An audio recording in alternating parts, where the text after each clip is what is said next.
All right. Okay. All right. Is hmm. All right. Okay.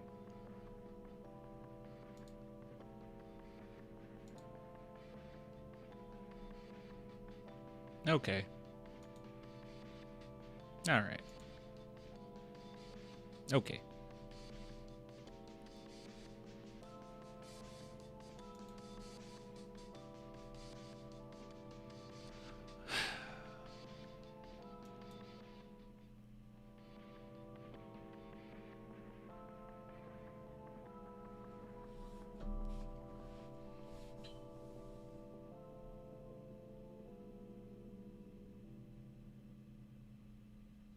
Okay. All right. Okay. All right.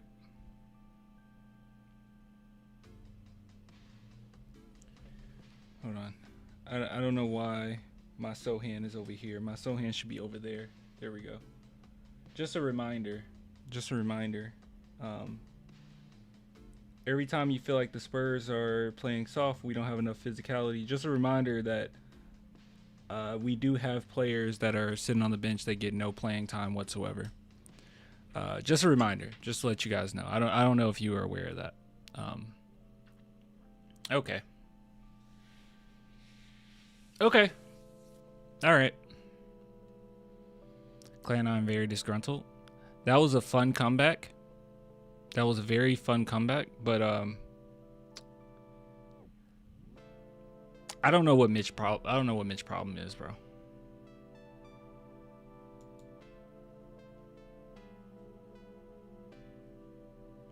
Sohan is done, Clan. Get over it.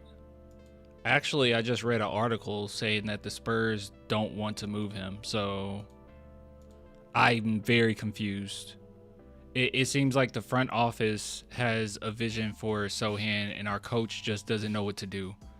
I don't even know why he doesn't know what to do, because the last time we seen Sohan play, he looked great. So I don't know why he doesn't know what to do. I don't know. I don't know what's going on. I don't know why we continuously play Barnes as much as we do. I don't know why we do any of the things that we do.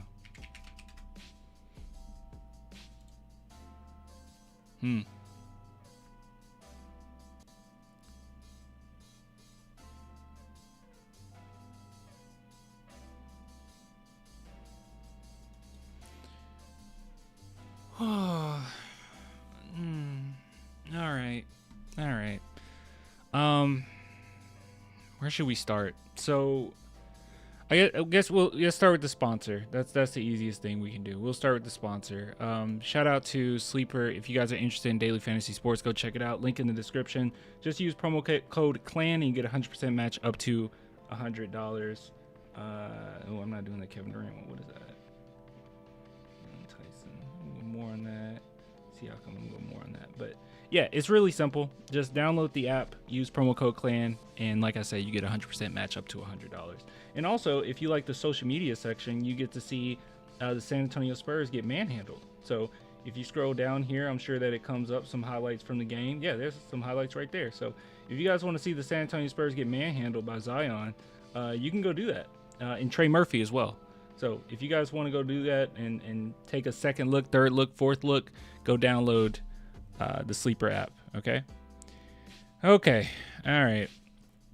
Where should I even start, man? I'm getting kind of tired of doing the same thing, like the same old thing, where I come on here and I'm like, Sohan doesn't play, Sohan doesn't play, Sohan doesn't play. Like, I know it gets exhausting, right? Like, and that's the thing. It's like when the Spurs have the same issue every game, it's very hard to take my mind off of that and look at anything else that's kind of going on, because that's kind of the elephant in the room. And it's not just not playing Sohan. That's not really the main issue.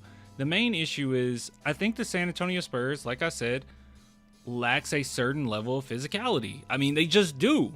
I mean, they just do. And rather than putting the appropriate players on the court so we can match that physicality, guys that's built for that, we're just expecting other players to bring it. Like Julian Champagnie is not that type of defender. He's not going to be able to get like too physical, too hands-on with you. He's just not. He's not that type of guy.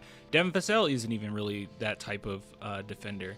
And I do know he had some slip-ups today, especially defensively, but he's been gone, so I expected that to happen. It's okay. I don't know. I don't get it. And then when you have Carter Bryant come into the third quarter and look really great, I mean, on both ends as well. Like, he looked really great. He was doing everything he possibly could. He was bringing the energy. He was playing phenomenal defense. He was fully locked in, fully engaged. He was allowing the game just to come to him. He was utilizing his athleticism to the best of his ability. I mean, and as soon as the fourth quarter starts, we just don't play him. He's just gone for the rest of the game. I don't get that. I don't know. Like, it seems like we're so stuck on, okay, at the beginning of the fourth, this is what's going to happen, where we don't adjust our lineups and our rotations based on what the game is giving us. There should be a few guys that are in a normal rotation. That's Sochan and Carter Bryant. They should be in the rotation every single game. We should see some minutes from those two, period. I don't buy into the he's too young and he's unplayable. I don't believe both of them are very young, but I don't want to buy into that narrative. That's nonsense. Both of them very talented. Both of them brings physicality, brings defense, brings energy.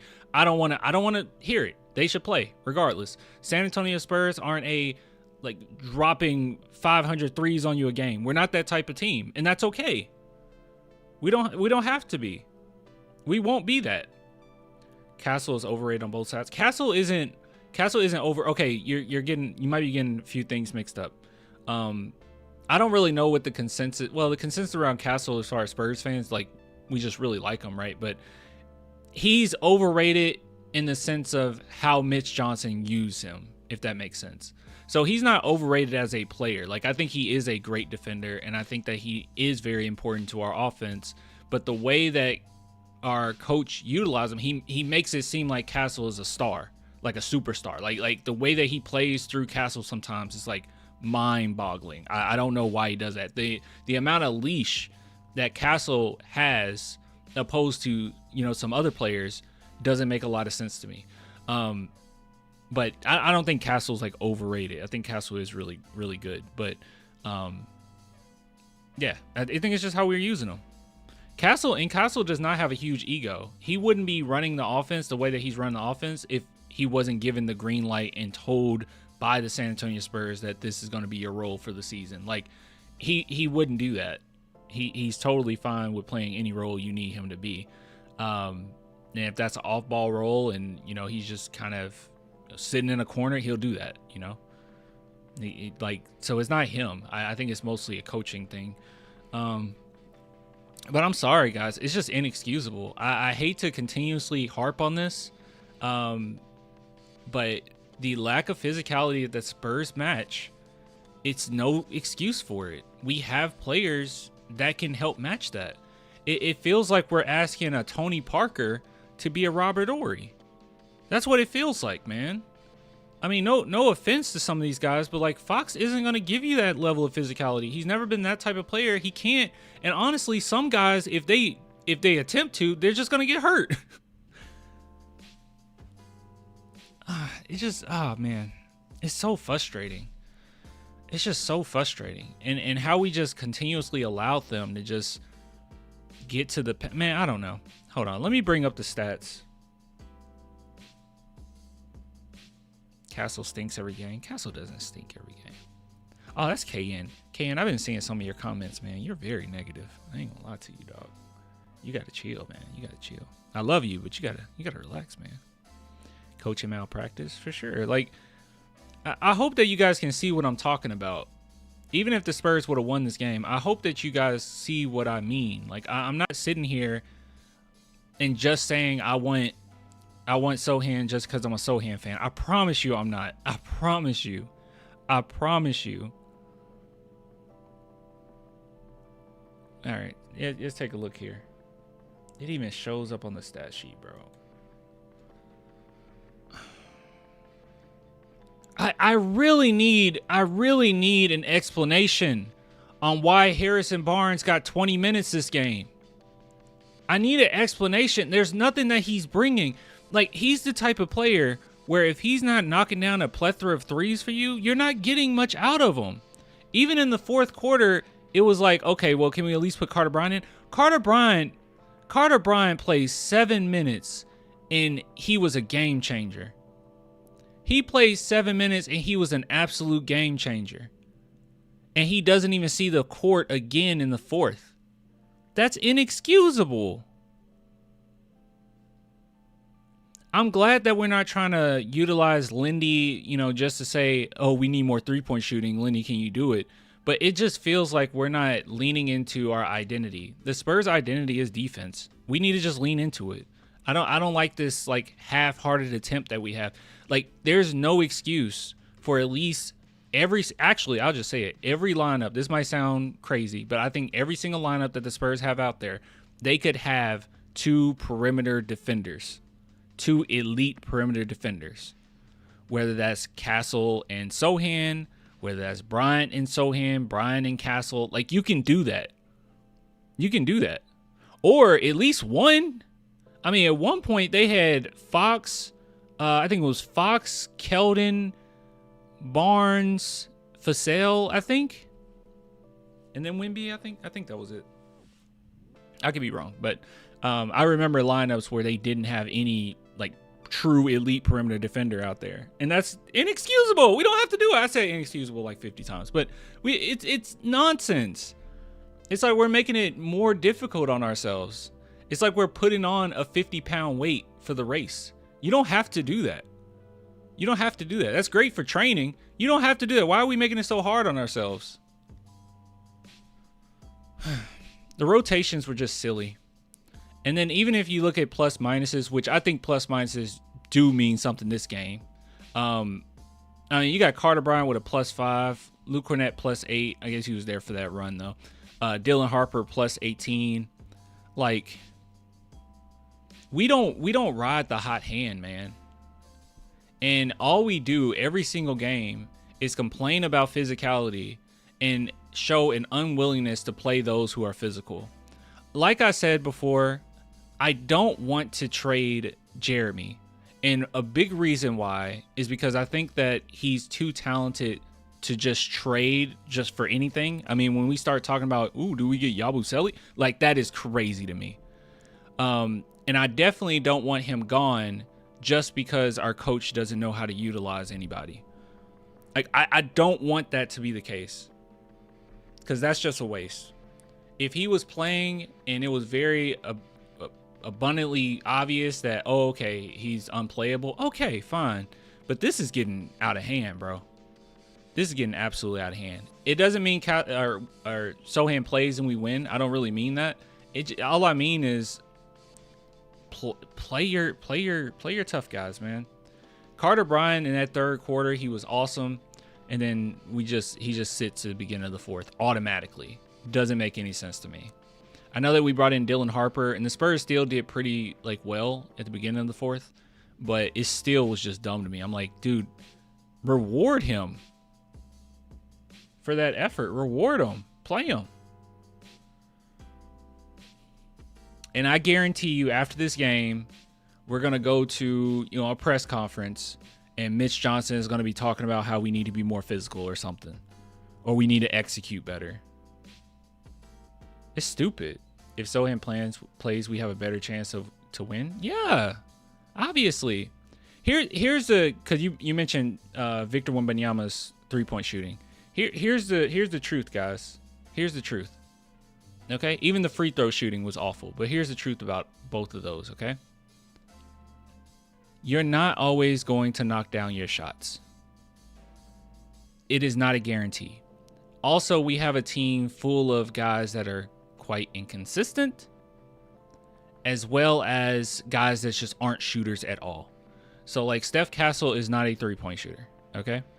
Vic, you can't always lean on him. He had a really bad game today, is what it is. But defensively, he was really great. But here's the thing. the Pelicans kept us moving. They kept the ball alive. They kept energy behind the ball, and they had Wemby shifting all over the place. And that's what teams are starting to do. They realize as long as we can keep Wemby constantly moving, we got a shot. And I think that's why on the offensive end, Wemby was so poor, because he was so tired on how they were kind of wearing him down, right?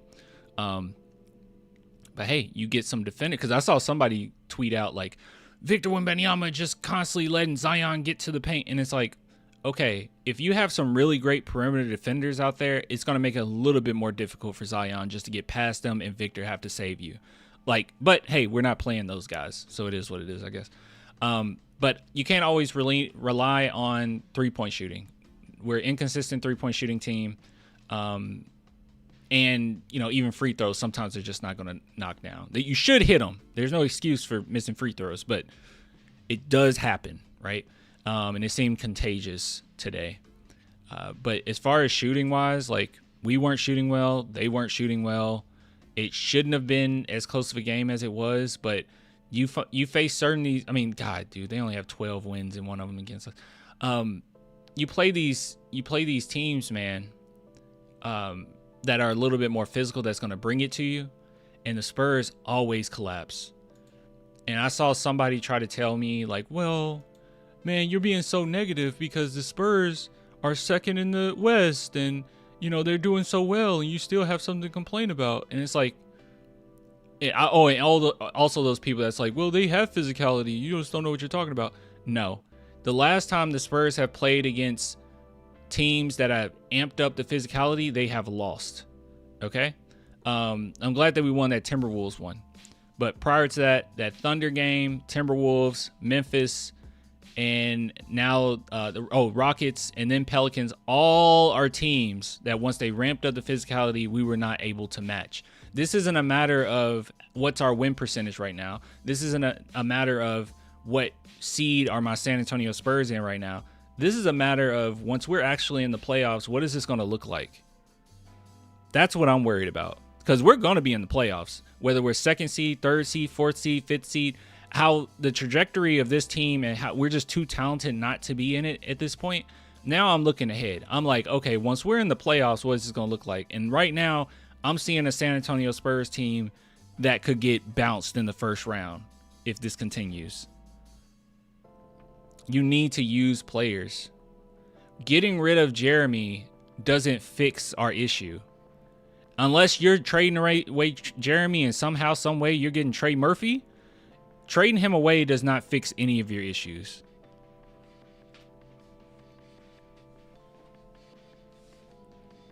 It's ridiculous. Hold on.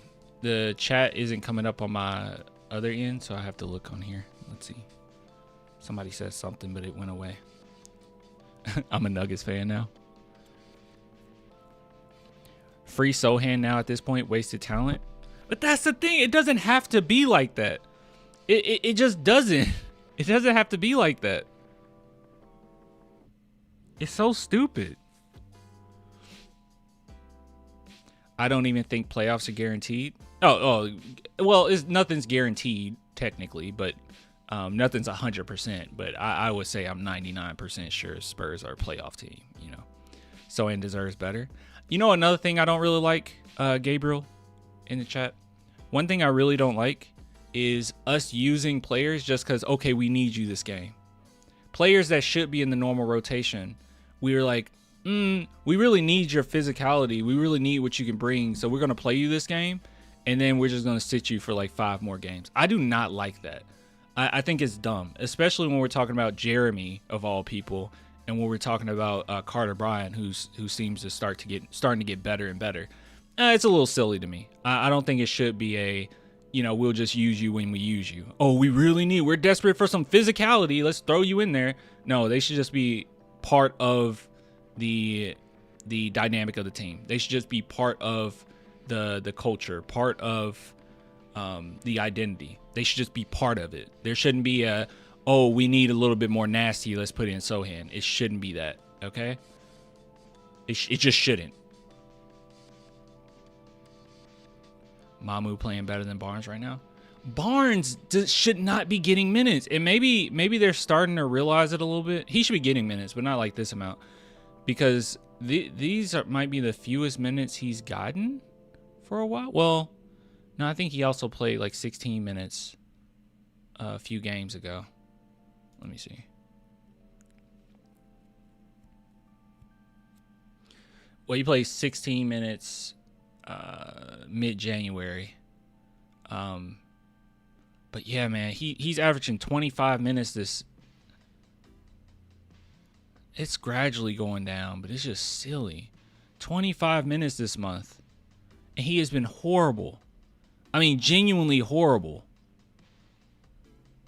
Because if Barnes isn't knocking down threes for you, he's I don't mean to be a jerk, but you get nothing, man.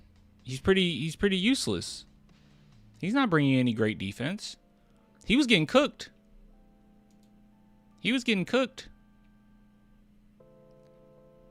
And there's nothing, I mean, as far as if I'm basing it off of the last few games that I've seen Sohan and I've seen Carter Bryant, there's nothing convincing me that they wouldn't be able to knock down a three for you. There's nothing convincing me that they wouldn't be able to do that. And people keep telling me like, oh, well, it's the spacing. It's the Harrison Barnes spacing. No, it's not, guys. No, it's not. Harrison Barnes is not. His spacing, I mean, they're leaving him wide open. He's not making it easier on Wemby right now. Actually, that'll be in the next segment. I'm going to show you guys something. That'll be the next segment. But we're talking about this game right now. Any final words about this game, guys? I think it was pathetic. I think that it was unnecessary. I think that our rotations were dumb. I thought that even if you don't play Sohan, Carter Bryant should have continued playing in the fourth. I don't know why just snatching him out of the lineup right when the fourth starts. I don't understand why. Yeah, I don't get it. Carter Bryant knocked down 2 threes in 2 minutes. I'm not even caring about it because sometimes, you know, I'll tell you, bro, like sometimes the shot's not going to go down, right? So I'm not sitting here going to be like, oh, Carter Bryant's going to light it up from 3 or whatever. He's still coming into his own. But defensively, he was great. He was great. Vassell struggled a lot, but also he hasn't played, so I'm not mad at him. His his switches were really bad. He got a little lost, but it's okay. It happens. Why did Fox only take 8 shots? The flow of this game was kind of weird, man. I don't know. For some reason, watching this, I haven't really thought about it because for some reason watching this game, I wasn't thinking in my head, Fox take more shots. It was just a weird. No one was really knocking down their shots. It was pretty ugly. My main thought throughout this one was, hey, can we kind of like match their intensity a little bit? Oh, Carter Bryant's doing it. Oh, cool. So I guess we'll just play him for the rest, or at least a majority of the fourth. Nah, we ain't gonna do that. He helped us come back into this game, and you know he played great defense and hit a couple threes for us. But I think I'm gonna sit him. I think I'm gonna play Barnes. It's just dumb. But those are my thoughts. We'll go over what I was about to say in another segment, I guess. All right. I'm gonna show y'all guys something. Hold on, give me a second.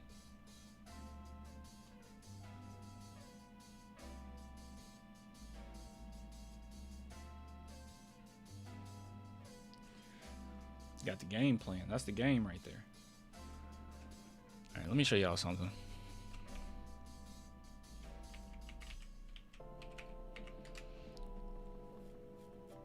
I'm gonna show y'all something.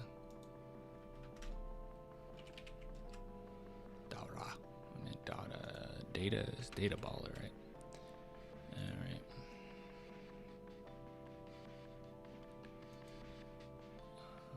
Actually, hold on. I gotta remember which. I think I signed up with my clan account. Let's see. Is it on here? All right. I'm gonna show y'all something. Why is it doing this?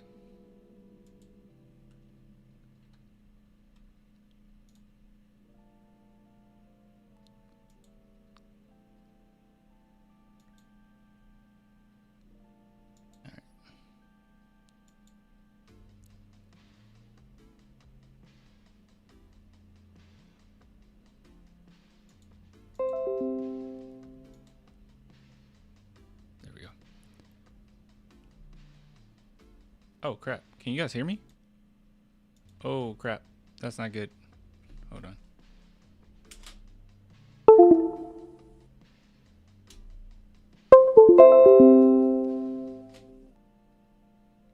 There we go. Trying to prove a point. All right. All right, guys. I got to show you guys something, okay? Because I don't think you quite understand.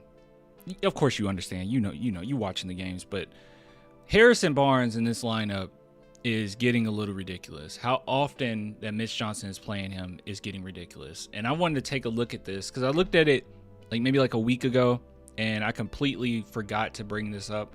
And I just thought it'd be fun if we just took a look at some data baller stats, if you will, when it comes to Harrison Barnes and this team and just how the defense looks and everything like that. So before we take a look at that, though, real quick shout out to Sleeper. If you guys are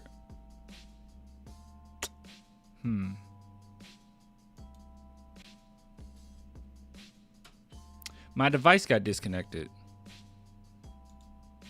It's okay. I'm gonna fix it right now as we speak. I'm gonna let the chat take over the video for a minute. What you guys got to say? You're gonna be in a YouTube video. I'm not taking any of it out. Go ahead. Say what you want to say. What's that? Clan, you're awesome. Oh, you guys are so sweet. Clan, you're perfect. No, I'm not perfect. Okay, I'm just a human being. You guys are so nice. Yay. Yay, I get to talk to Clan. Oh, you guys are so kind. All right. Anywho. All right, I gotta fix this. This is getting stupid. Actually, we can't continue this segment until I fix this.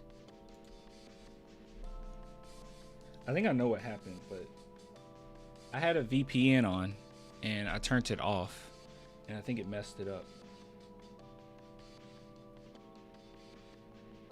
Oh, because I got a freaking... Hold on.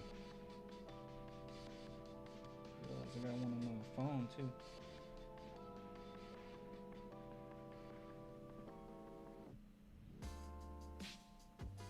All right. Let's try it again. One more time. Here we go now.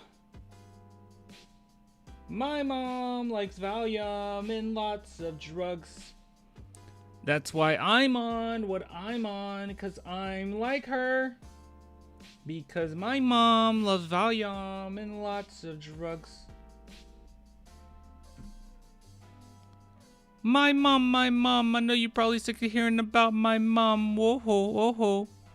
Well, this is the story of when I was a shorty and how she got me hooked on that. Oh, yeah, Alright,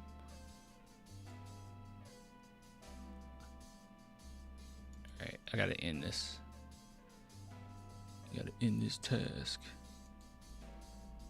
End it. There we go. Alright, let's try again.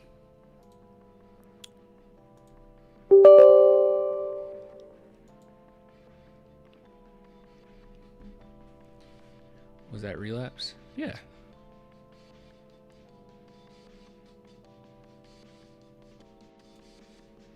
Relapse.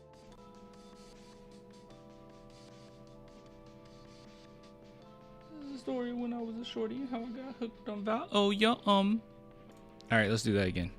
All right, you guys ready? We got to do it all over again.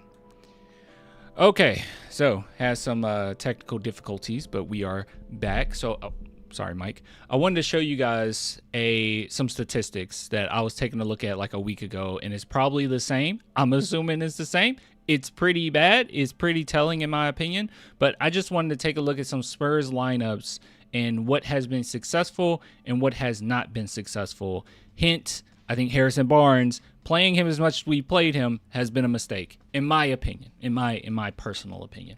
Now, before we take a look at this, big shout out to Sleeper. If you guys are interested in daily fantasy sports, go check it out. Link in the description. I really like the social media section here where you can see all the updates, because there's a lot of games going on. You can't keep up with all of them, especially if you're going to watch the entire Spurs game.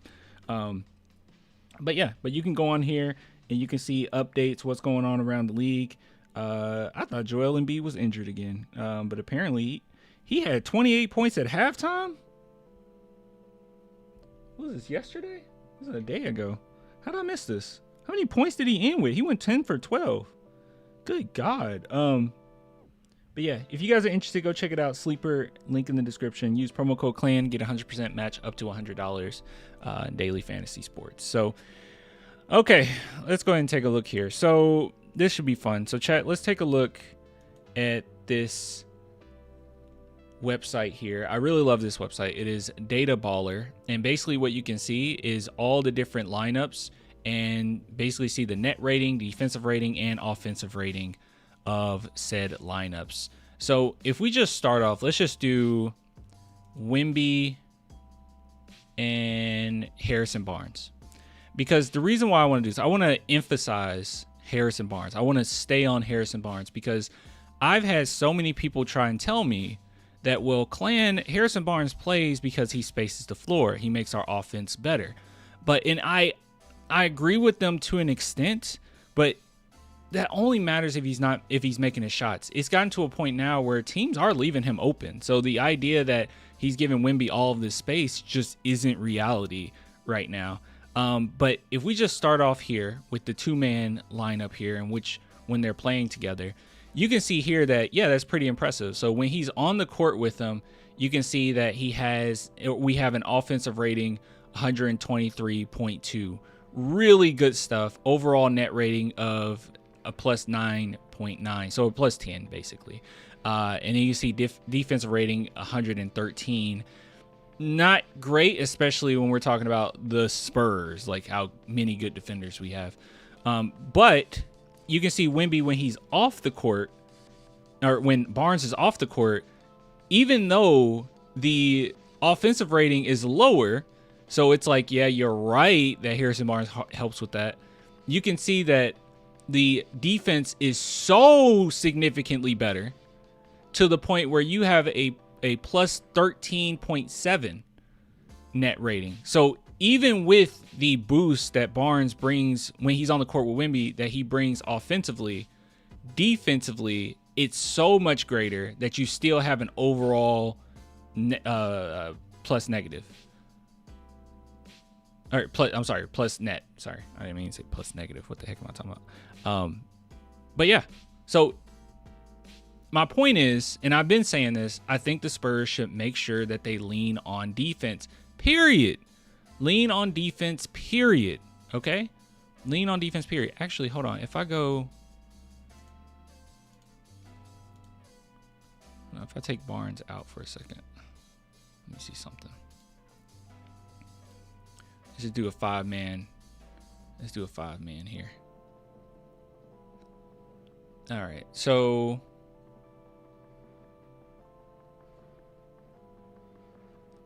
all right, let's take a look at, I want to pay attention to the defensive ones. Let's pay attention to the defensive ones. All right, guys, quite literally. Yeah, quite literally.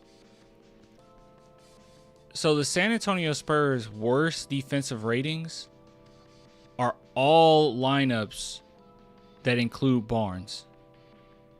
Our worst are all ones that include Barnes. Like, what is that? like what? Every single one of them that are poor defensively include Barnes in the lineup. I don't think that's a coincidence. Well, this is with Wemby on the court. I don't think that's a coincidence. Actually, if I did Barnes, then it would just show the ones with Barnes in it. Just about all of them, yeah. Let's see. Now, it's not a ton of, obviously it's not a ton of minutes because these so many different types of lineups. So it's like not fair to just be like, oh yeah, it would definitely be 150 at all times if these guys are on the court together. Like, no, that's not the case, right? It's not going to be a negative 59. They haven't played well enough together. But I do think that there's a trend here. I definitely think there's a trend here. Now, funny enough, ones that include Keldon Johnson that don't include Barnes aren't too bad. This one's really bad. You barely played. This one's kind of crazy. Let's see. This one with Barnes, a plus 17. Actually, let's go back and let's just do... And if you guys got any requests, please let me know. Please show the ones with Sohan. The ones with Sohan, so here's the thing. I don't want to show the ones with Carter Bryant or Sohan right now because those two barely play. Like it's going to be pretty bad. They barely play. But if you're looking for one with Sohan and Barnes isn't in the lineup, where it's Sohan, Wemby, Champagnie, Keldon, and Fox, defensive rating 109. So it's still better. But those two, the sample size is so wacky because you have them playing at center at times, and you had him playing at center at times, and he's barely played. Like, so neither one of them is going to give you like a great size of a great sample here. Let's do Keldon because I thought the Keldon one was actually really impressive. All right, so if we look at ones with Keldon in the lineup, almost always there's a good defensive rating. Yeah, almost always is a good defensive rating. Unless Barnes is in the lineup, as you can see. The only one that's really poor without Barnes in the lineup, I guess it is this first one with Kornet, which is kind of surprising because that's not that bad. But I guess you got Keldon at the 5 or at the 4, which isn't great. This one with Barnes in it. This one got Barnes in it. This one you got Keldon at the 4 again. Maybe it's just putting Keldon at the 4 is what kind of screws you over a little bit. You got Keldon at the 4 again, but that's with Barnes too. This one ain't that bad.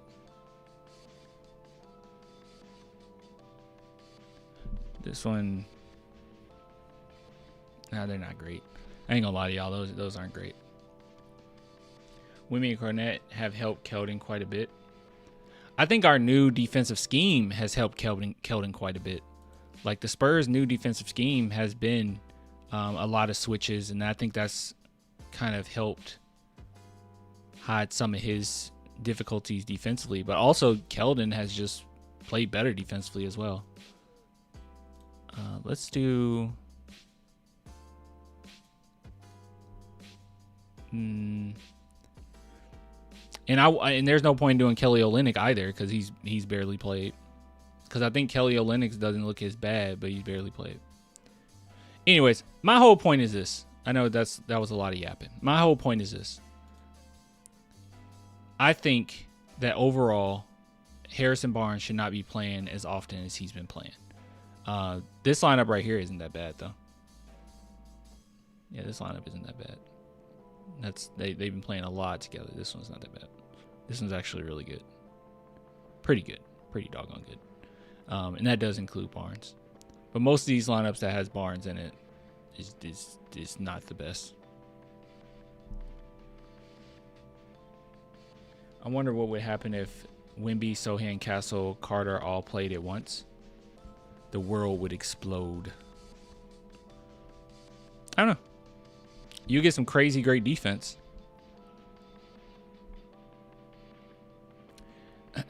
The murder lineup is apparently the French vanilla one.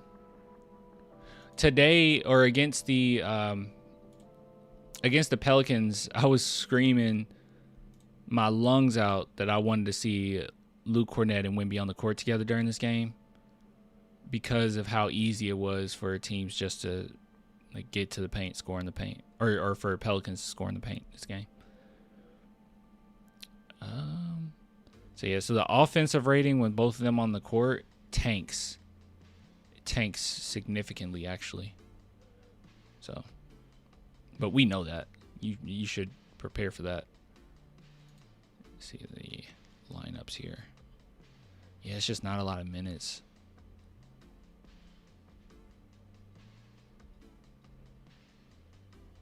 Yeah, it's not a lot of minutes together.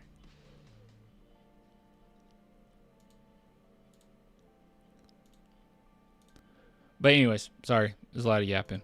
My whole thing is this. I don't dislike Barnes. Okay? I'm not sitting here calling for Barnes' job or nothing like that. But it's very apparent when it comes to the reasoning that people have behind why Barnes is in the game and why he's playing is because he brings a certain level of scoring that really helps. And yeah, it's good. Obviously, you can see here, you got a plus 10 net rating. But even yet and still, when he's off the court, the defense is significantly better. And with the Wemby and Barnes is off the court, is significantly better. And even with the drop-off, the pretty decent-sized drop-off of the offensive side of the ball, the defense still makes up for it and more. You still have a better overall team. So, in my opinion, I think that Barnes should really be out of this starting lineup. Even if he has 5 games in a row where he shoots 53s, I just think it's a little silly at this point. Another thing too, and this is something that I think is being overlooked when it comes to Harrison, is maybe if you do sit him and you give him less minutes than you're doing and allow him to come off the bench and you have him ready for the playoffs, maybe we'll have a better version of Barnes as well. Maybe that will actually help his shot to start going down if he's coming off the bench. Because at this point, maybe he's just a little tired, right? I don't know. He's not like a super old guy or nothing, but he's an older player. Maybe he needs those extra minutes, but we're playing him, or the extra minutes on the bench, but we're playing him like, you know, he should definitely be in this starting lineup right now, which I don't believe. I don't think should be the case. You know? And with the pace that the Spurs are attempting to play at, and the amount of intensity that Mitch Johnson is expecting, I just don't quite understand how Barnes gives you any of that.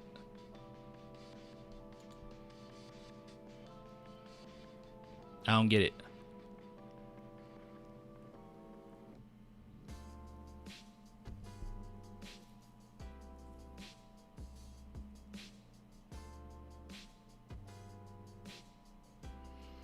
I don't know. I'll read the super chat and then we'll move on. What does the super chat says? Thank you. Oh, Andre. Have I seen you around? I might have seen you a few times. Oh, I like that last question. So he says, hey, Clan, do you think Mitch has a personal vendetta against Sohan?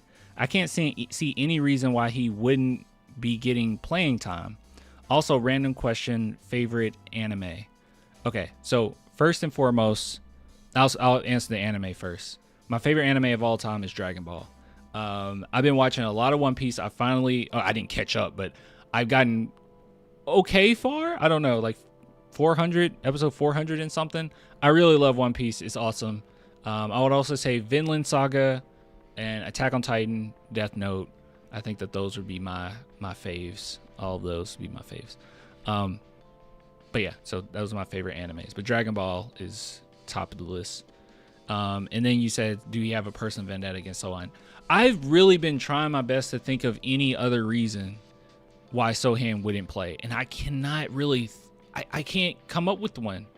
It might be he doesn't know how to utilize them, possibly, but it does feel like a vendetta. It's weird. He's too good of a player. And it's frustrating, at least on my part, because I feel like I'm going crazy talking about it because, you know, obviously the people that don't believe in him or don't think he's that good or just they feel so vindicated and justified, but in the same breath they'll say Mitch Johnson is doing a horrible job, whereas everyone misses Pop, and Pop did manage to play Sohan regardless, but Sohan should be getting minutes. So at this point I don't really know what it is. I've tried to think of different reasons. Like, I thought maybe, you know, he felt like he didn't fit into the defensive scheme, but that doesn't even really make a lot of sense to me. I thought, oh, well, maybe, you know, he really doesn't believe in the shooting, but even the last few games that we've seen of Sohan, his form looked fine, and it's not like anybody else on our team is lighting it up right now. I don't know.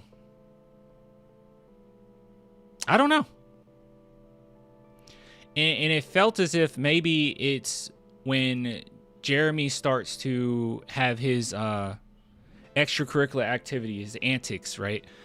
Which I think they're good for the Spurs, but when he starts to get into it with other players or whatever, like, it happens instantly. Like, it's not something that happens here and there. it's going to happen like every other game that Sohan's going to get into it with somebody. And I think maybe he doesn't like that, but then it's like, you don't like that, but then at the same time in these press conferences, you're talking about how we need a tougher mentality and we need more physicality and we need all this stuff. But it's like, you're not willing to get your hands dirty. You know, I think he has this vision of what the team needs to look like with this ethical basketball. And I'm sorry, but we're not the 2014 San Antonio Spurs. Okay. Our basketball IQ isn't like on cloud nine. It's not like we're a fine team. We're a good team, but you need a little extra oomph. You need a little extra nasty, you know? It's not like the X and O's are phenomenal right now, you know? I don't know. But yeah, that's the answer. I guess my answer is possibly, and I can't really think of a different reason either. So unfortunately, I hate to be like that, but because you guys know, I try my best not to narrativize. I really try not to narrativize. But when people start to tell me like, well, the reason for it is because he doesn't space the floor, I don't know what games we're watching. I don't know. I don't know what games we're watching with all this floor spacing. What's all this floor spacing doing for us? So that argument's out the window. But yeah, Jeremy's a superstar. You really want your mod, don't you? He want to be a mod so bad. Sohan the sniper. He want that mod so bad. That's cute. That's cute. Let's move on.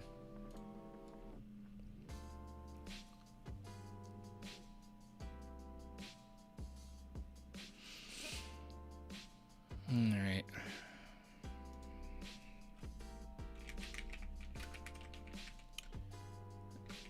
So I came across an article that I wanted to show you guys, which is very confusing.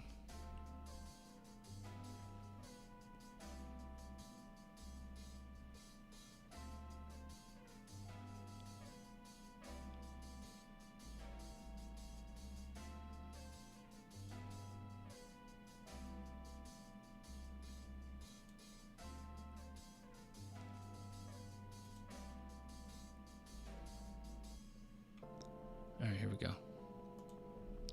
Found it. All right, chat. All right. So, as you know, I did a video the other day talking about the possibility of Sohan being traded before the trade deadline. Why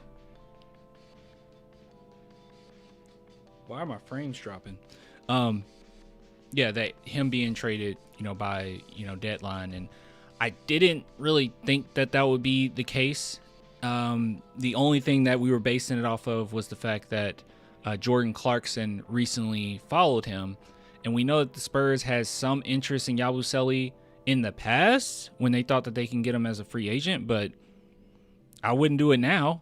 But we're gonna take a look at this article because this article actually talks about what the San Antonio Spurs are thinking, and apparently Brett Siegel has an insider here. So before we take a look at that, big shout out to Sleeper. If you guys are interested in daily fantasy sports, go check it out. Link in the description, or you can just use the social media section and you can see live updates, injury reports, stats, all that good stuff. So if you guys are interested, go check it out. Link in the description. See, even SGA is like, hey, I mean, what harm can it do? Just download it. So link in the description. Okay. All righty. Okay. All right. So I came across this article, and it was talking about quite a few teams, but one of which in particular are our San Antonio Spurs. And I found this quite interesting. Okay. So maybe we should start. We'll just start at the beginning. I'll read to you. Okay. Everybody get tucked in. Get your bottles ready. All right. This is gonna be a long one. Not really. It's not that long. Since the Knicks are right up against their second apron hard cap, they are unable to take back more salary than outgoing salary in any potential trades over the next 2 weeks. Not only is Yabusele being involved in trade dialogue, but New York is also exploring the possibility of attaching a minimum contract player to said discussions, specifically second-year guard Daddy A, sources said. So as you guys know, we kind of talked about that, right? I was wondering, like, well, would the Spurs try to get Yabusele and Daddy A? And it's just kind of weird because at this point, it's like, I feel like you will be getting rid of Sochan and not fixing the problem necessarily. Like, I don't know. It's just kind of weird. But moving on. Between these two contracts, the Knicks have approximately $8.3 million to play with and try to add one or two impactful talents for what this organization believes can be a championship push this season. It is worth noting that New York already has an open roster spot, and trading two players for one before the deadline will force them to add at least one other player to their roster. In discussion, so here we go. This is what's going on. In discussions with the Spurs, the Knicks have inquired about 2022 9th overall pick Jeremy Sochan. Now, I've told you guys this before because some people wanted to laugh at it. Like, who's asking for Sochan? Teams have continuously added, and I know that for a fact. There's actually something I know. I know for a fact that teams have tried to reach out about Jeremy over the course of the last two years.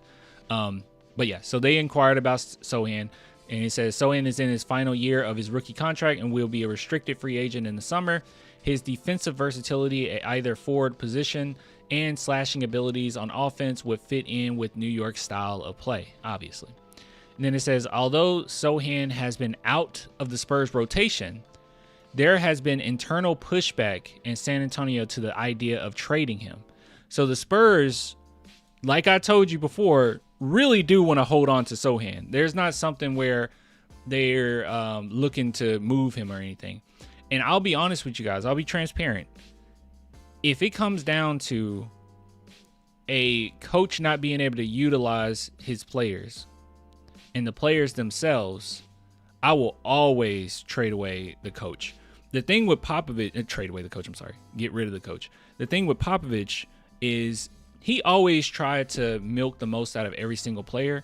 And when Lonnie Walker wasn't working, I don't think it was a Popovich thing. I know a lot of people were like, oh, he held back players. I don't think that was the case. I don't think it was a Pop thing. And as you can kind of see as how Lonnie Walker's career, unfolded, yeah, that wasn't just a Pop thing, right? Pop tries to put people in positions to be successful. So, okay to what? He said, okay, LOL. What? Maybe you responded to someone else. All I was saying was, if it had to come down to it, like, I want you to be able to use your player. If you can't use him, if he ends up being bad, yeah, trade him. But I don't think that's the case right now. Just kind of weird. Anywho, moving on. Miss Johnson sound like Batman again? Okay, we'll make sure we take a look at it. Moving on, where were we? The Spurs still value Sochan's presence and have yet to indicate they will actually trade him before this year's deadline. While San Antonio does hold interest in adding more front court help behind Wembanyama, Yabusele is no longer as high on that target list. So as you guys know, last time we were really high on him. Now the Spurs we don't really care. So it sounds like the Spurs are trying to hold on to Sochan. It would have to be some crazy deal, I think, for them to move him. But also, something just doesn't sit well with me, not being able to at least see what you get out of a player before you just trade him away like that. I don't know. It's something about that just doesn't sit well with me. Anyways, despite being friends with Wembanyama due to their time with the French national team, the Spurs are said to be evaluating other options on the trade market, which is why discussions with the Knicks cooled late this past week. So the Spurs might be done talking to the Knicks. So maybe our boy Jordan Clarkson thought something was there, knew that some discussions were being made, but ultimately the Spurs said no. Many around the NBA are wondering if San Antonio is closing in on a deal using Kelly Olynyk's expiring $13.4 million cap slot. So it's been kind of silly, more recent, where I thought, why is Kelly Olynyk playing at all? No offense, but I'm not crazy about the type of attitude that Kelly brings, just to be honest with you guys. I don't think that it means you can't use him. It doesn't mean that I think he shouldn't play at all. But I'm not that crazy on what I've seen from Kelly just as a teammate, man. Like when the stuff went down with Vanderbilt, he just kind of watched it happen, didn't even react. I went to a game personally, really close to the court, pretty close to the court, and I saw Fox actually have to yell at Olynyk to help up Castle. Like, it's just sometimes I feel like Kelly Olynyk is just a little disengaged. It might just be his personality. You know, I won't try to psychoanalyze him or anything like that, but just the things that I've seen, it's just like, it's not enough nasty, man. It's not enough toughness. It's not enough supporting other teammates. I'm sure he does it off the court. I'm sure it's maybe that way in practice, but when we're in the middle of battle, I just don't care for Kelly Olynyk at times, man. Especially when you have other guys that can play over him. But yeah, so apparently the Spurs could be trying to move Kelly Olynyk, which would be nice. I just wonder who would be willing to get Kelly or take Kelly, and what you would even get for him. I don't know. They call him the lunch lady. His nickname's the lunch lady, bro. Come on, man. Come on. Anyways, so just wanted to show you guys that trade Sohan and Vassell for OG and Yabusele. They are not getting rid of OG Anunoby for Sohan and Vassell. I don't think that'd be the case. If you traded Sohan for OG Anunoby, guys, I'm with you. Okay, all right, we can make that work. I won't be too angry. I can make that work. What is OG's contract though? I don't know OG's contract. I haven't looked at it. Because there's no way we're getting OG Anunoby. But it's not happening. That is not going to happen. No. I would love OG on this team. He would be perfect for this team, but that's not going to happen. Yeah, trade Sohan for Giannis straight up. Yeah, that's what I would do. But we'll see. Maybe the Spurs get involved in another team. Maybe we do like a 3-team trade type deal. But honestly, even if you wanted to move Olynyk for some second-round picks or something like that, I think that would be a good deal as well. But yeah, I don't know. We'll see. We'll see. But that's the news. That's an update. San Antonio Spurs not interested in trading Sohan, which you shouldn't be that surprised, at least to the Knicks. You shouldn't be that surprised, especially since we try to hold on to players as long as we can. And the way that the Spurs held on to Keldon, even though his season was so bad on both ends of the court, they held on to him for Fox. Like, keep that in mind. Like, De'Aaron Fox, as far as at his best, he is one of the top point guards in the NBA at his best. Now, I don't think he's been living up to it this season, to be real with you. But for the most part, before this season, that's what he was considered, right? So, and they held on to Keldon for that, which is crazy. So if they're going to hold on to Keldon with how poorly he played that season, of course, they're going to try to hold on to anybody. They give you pennies. You don't make deals with the Spurs. They'll give you pennies. Moving on. Fox is legit. I do love Fox. But me saying that he was I think I said he was top 5 point guard in the NBA, I'm wrong. I'm absolutely completely wrong on that. He is not a top 5 point guard in the NBA. Ain't no way. All right, let's move on. So I wanted to talk about the San Antonio Spurs, as always, because this is a San Antonio Spurs account after all. But I wanted to talk about Mitch Johnson because he has a press conference. I'm sure it's up that I want to take a look at. Okay. I just saw the title of it. All right. Before we take a look at what our beloved coach has to say, Big shout out to Sleeper. If you guys are interested in daily fantasy sports, go check it out. Link in the description. Just use promo code CLAN and you get 100% match up to $100. All you basically do is you download the app, go over to picks, and also go to NBA. That's at the top right there. And then as you scroll, you can make your picks for the day. Super simple, super easy. So if that's something that you guys are interested in, please go check it out. Link in the description. When you support the sponsors, you support the channel. And also, I want to give myself a little shout out as well, because as you guys know, we have the shop, right? So if you guys are interested in some merch, go on to clanthemerchfan.com. Link in the description there as well. I'm only going to keep the shop up for a few more months. So if you guys want to get some orders in, this would be the best time to do so, because I will be making a huge move to Japan this year. So yeah, won't have the shop up that much longer. People have asked, am I still going to do videos? Of course I'm still going to do videos. Okay, so don't worry about that. Like, we're still going to do videos. So but anyways, yeah, go check it out. Link in the description. Really good stuff. Okay, all right, let's take a look here. So guys, look at this. You remember how I was complaining about our physicality like maybe like an hour ago?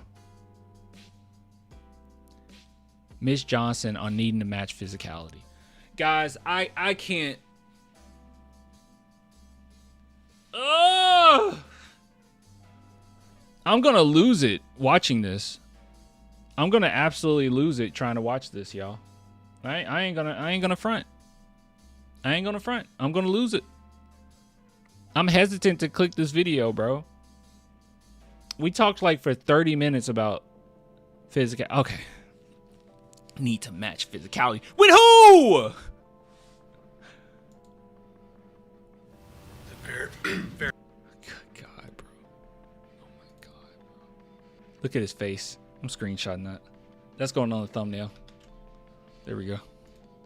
Say it just took a little too long for you guys to kind of get into the game and the kind of physicality and force that you probably wanted. I thought New Orleans did a great job. You called it, Clan, for word what Mitch's going to say. Well, let's see. It might just be the title. Start the game and start the half of being very physical and setting the tone.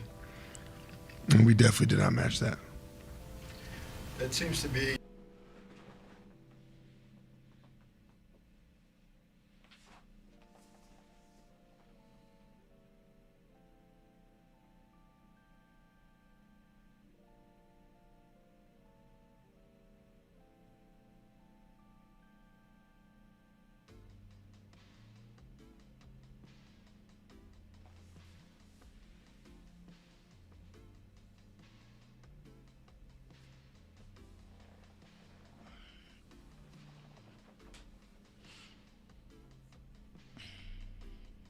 kind of a theme of late. Is there a way to get that physicality, raise it up, get it more intense?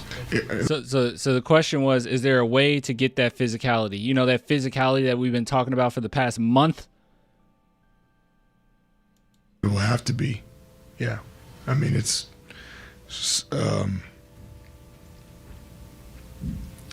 we've gotten a lot of feedback recently from how teams have played us, and that is definitely going to be, it feels like an approach from other teams. And then some teams, New Orleans has been doing that as of late recently, just as their style of play and their brand of basketball, and it served them well. And so it's going to be something that we're going to have to step up in.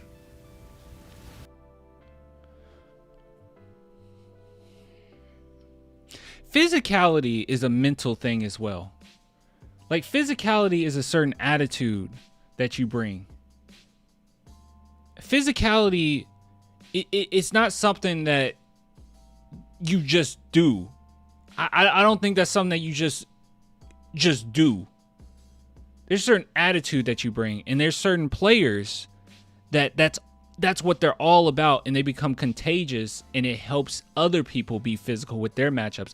I'm sorry, but Fox guarding Trey Murphy at times, what level of physicality are you expecting? What level of physicality do you think that Fox is going to bring in that matchup? What type of physicality do you expect with Harrison Barnes on Zion? How are you going to match that? There is no matching that. You should put in players that do have the capability of showing that level of physicality, that type of mentality, that type of swagger, that type of nastiness, punch you in the mouth. I mean, I went to the Memphis Grizzlies game, and this was the closest I've ever been to the court. I was so close to the court. And when they put in Sochan, there was instantly more physicality from everybody. Because now the matchup was Sochan on Jaren Jackson Jr. And it was like two titans colliding. Like, Jaren Jackson could not move him. And it was just nasty. I was like, dang, I know that well, I mean, they're both like extraordinarily strong, but I was thinking, like, if I was on that court, I'll fly across the court. But that's what you need. You put him on those lineups, and then that allows other players to be physical with their lineups or their matchups. Julian Champagnie isn't going to get physical with Zion. He can't. I don't think he's capable of doing it.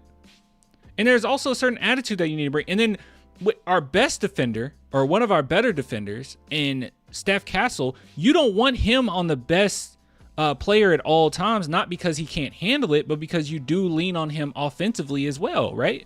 And you don't want him to get in foul trouble. I don't care if Carter Bryant gets into some foul trouble. If he gets in foul trouble, that means that you got every single second you could have got out of him in that game. That's what I like. I don't care if Sochan gets, and Sochan doesn't, but I don't care if Sochan gets in foul trouble. Let Sochan get in foul trouble. That means you got every bit of nasty that you could get out of that player. Let them handle all the dirty work and the nastiness, and other players can be more aggressive with their matchups and their lineups. Dylan Harper is very strong, but I don't like Dylan Harper with some of these matchups that he has and he has to defend. I don't like it. It's just stupid, man. I'm sorry. It's just dumb. I'm not smarter than anybody, right? I'm not smarter than, well, I'm smarter than a lot of people. Have you guys seen America? I'm smarter than a lot of people. But I'm not smarter than Mitch Johnson when it comes to like basketball. Obviously. Like obviously. He runs circles around any of us. Me, everybody in the chat. Everybody. We got like 150 of us, 151 of us. He would destroy all of us, okay? But I do think that when you're able to watch the game how we're watching and you can see things that's kind of obvious, I think when you're in the line of fire like Mitch Johnson is, and there's so many different things that he's thinking and so many different lineups that he's trying to make work and all these different things, I think it's easy to miss, right? Nobody's perfect. There's been times where Popovich had made decisions that went horribly wrong, and even in the moment we were like, I don't think that's a good decision, Pop. But it's because that we don't have, I mean, yeah, we got emotions attached, but we're not in the game, right? We're not in the flow of the game or whatnot. And I know that that's a whole different a whole different situation to be in. That's a whole different perspective on his end, and I understand that. And I'm not sitting here saying that I'm smarter than him or anything like that. I'm not saying that. But I just, with this particular thing, I think it's blatantly obvious that those players should play more. I think it's malpractice at this point to have Barnes in the game for 20 minutes. He shouldn't even be in for 20 minutes. And the crazy thing about it is, I think maybe his shooting would improve significantly so if you do back off of him in that starting lineup and you do allow him to come off the bench. Maybe he's getting tired. You got all these defensive assignments, and the way that the Spurs are trying to pace themselves, it's a lot. It's a lot. And Barnes, it's gotten so bad now till all this floor spacing that people are talking about, he's not even doing that. They're leaving him open. They're taking their chances. I don't know.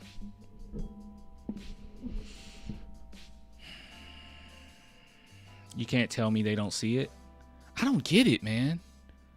I don't get it. I don't get it. I know all these videos are starting just to become like, play Sochan. And I know it seems like so simple, but it's just like, I can't get to the next thing if the most obvious thing is in my face every single game. Like, it's hard to get to the next step of, well, you can also do this. You got, like, it's so hard to get there because it's so in your face.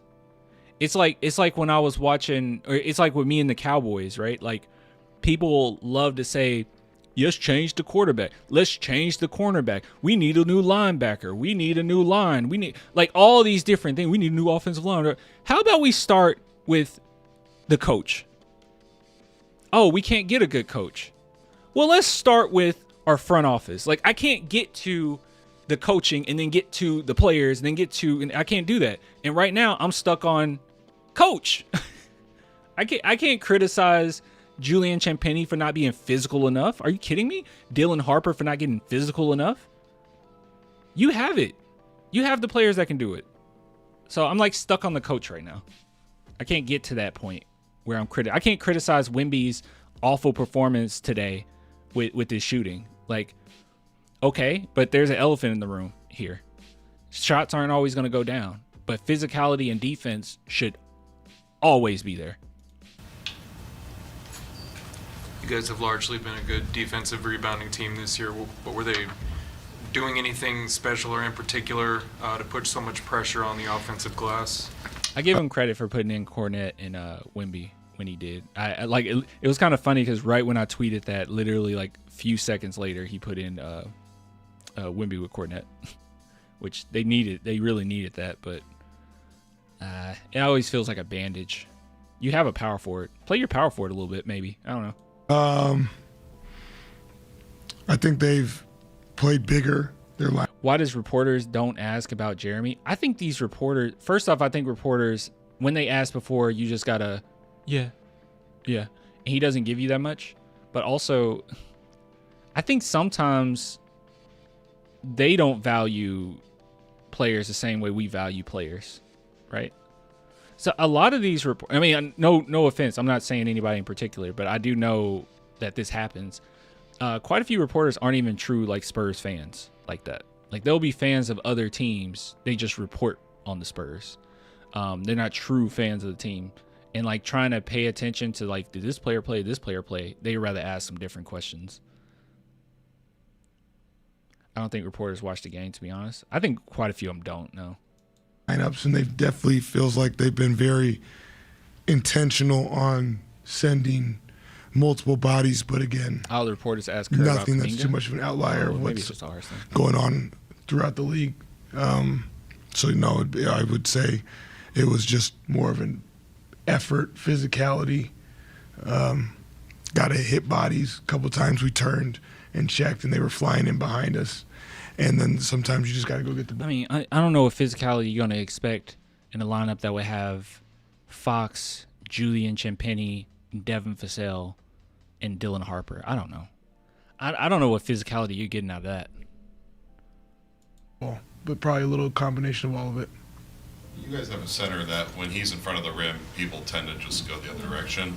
But they were one of a few teams in the last month or so that found a way to get Victor at an off angle. They keep the ball moving, and that's like the main thing that teams are starting to do now. As long as you can keep Wemby moving everywhere, you can get the worst version of him, which is still a great version, but you get the worst version of him. So they just got to keep him moving, which they did. Kept him shifting, kept the defense shifting, and then attacked when they could.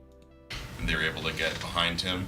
How does your defense have to adjust when Victor's just not in the funnel? You know what would help if you had Jeremy Sohan or Carter Bryant out there that, you know, maybe their matchups don't get so easily past them. I don't know. And you have to do something to steer the ball away from the rim. Yeah, I think it'd probably be a combination of a breakdown that happened prior to that to get that player with the momentum to be able to attack him at an angle, whether that was... Wow. Wow. Hold on. You know, I gotta...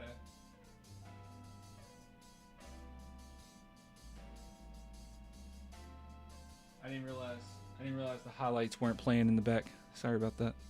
Went to another video. Went to a debate. Wow.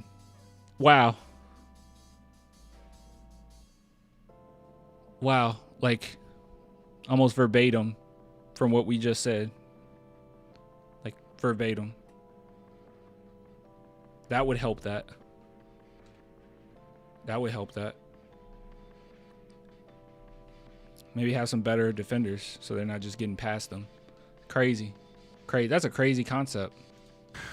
Bad switch, miscommunication, slip screen, didn't just guard point of attack, things of that nature. But typically, if we are connected, then it's tough to get momentum to then be able to attack angles, and he shouldn't have to step up, him or Luke, as the rim protectors if we are guarding to the level that we should. So again, it's one of those games that unfortunately was a combination of a lot of things that we need to get better at, and we've seen this now a few times.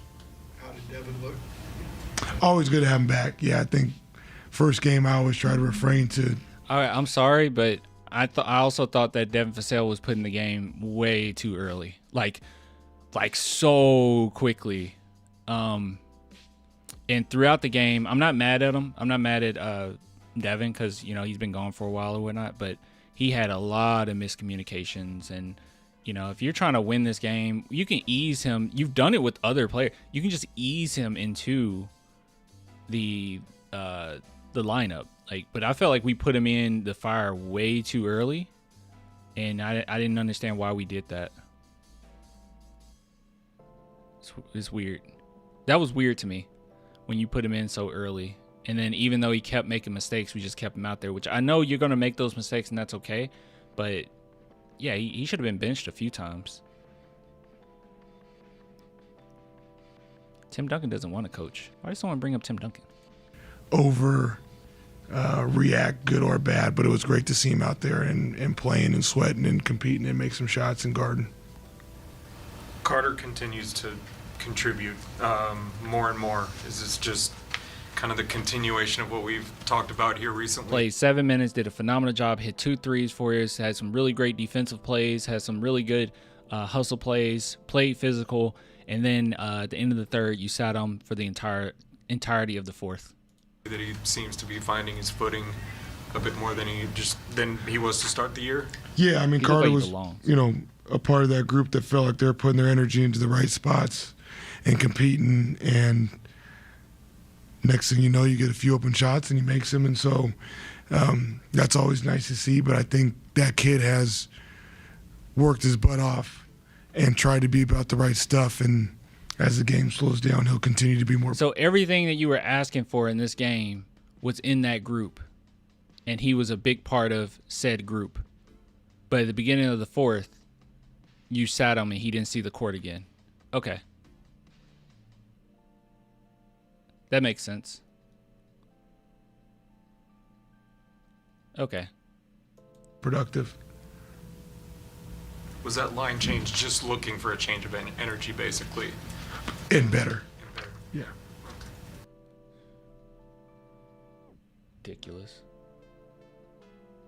Ridiculous. Sohan, a lockdown defender. Nobody in the NBA is really a lockdown defender, per se. I mean, even Wemby's closest thing to that. But, nobody's really a lockdown. I wouldn't say Sohan's a lockdown defender. Did I say that? My apologies if I said he was a lockdown. I don't think... But then again, I don't think anybody is really a lockdown. I do think he's an elite defender, though. I think he's a really great defender. Lockdown might be a little strong. I didn't mean to say that.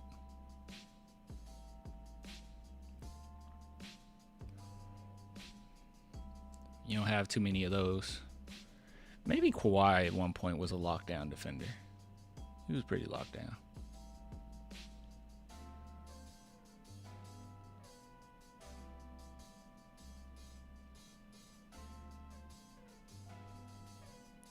Sohan can literally guard 1 through 5 on the court. Yeah. Yeah. Yeah. Yeah. Like I'm Mitch Johnson. Yeah. Wemby seems smart. Thank you for the super chat, and Andre. He says, Wemby seems smart with a lot of power on the team. Don't you think he will be questioning these lineup decisions? I thought about that too.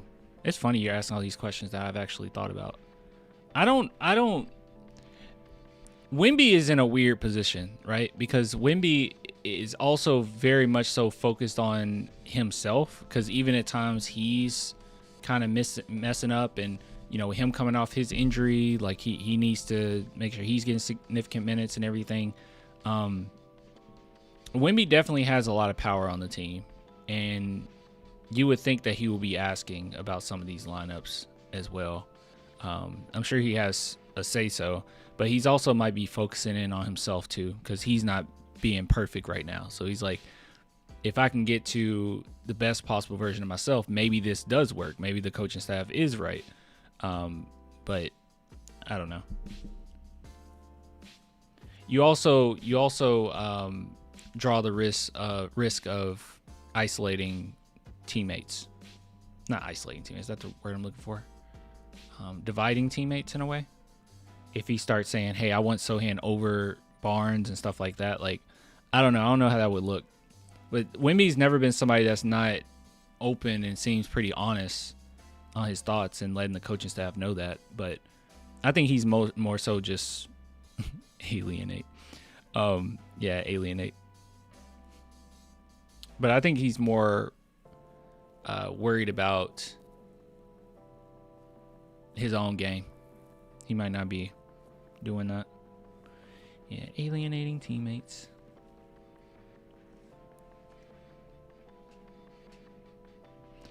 We've been watching Mitch run this team for a minute now. He always seems to lose control of player rotations. It's crazy. How many games does it take to figure out your team? He's such a young coach, man. It's just I could deal with quite a bit of it if you were like I can't tolerate not playing Carter and Sochan and begging for physicality. Like I can't stomach that. That's what drives me crazy. That's honestly what drives me crazy.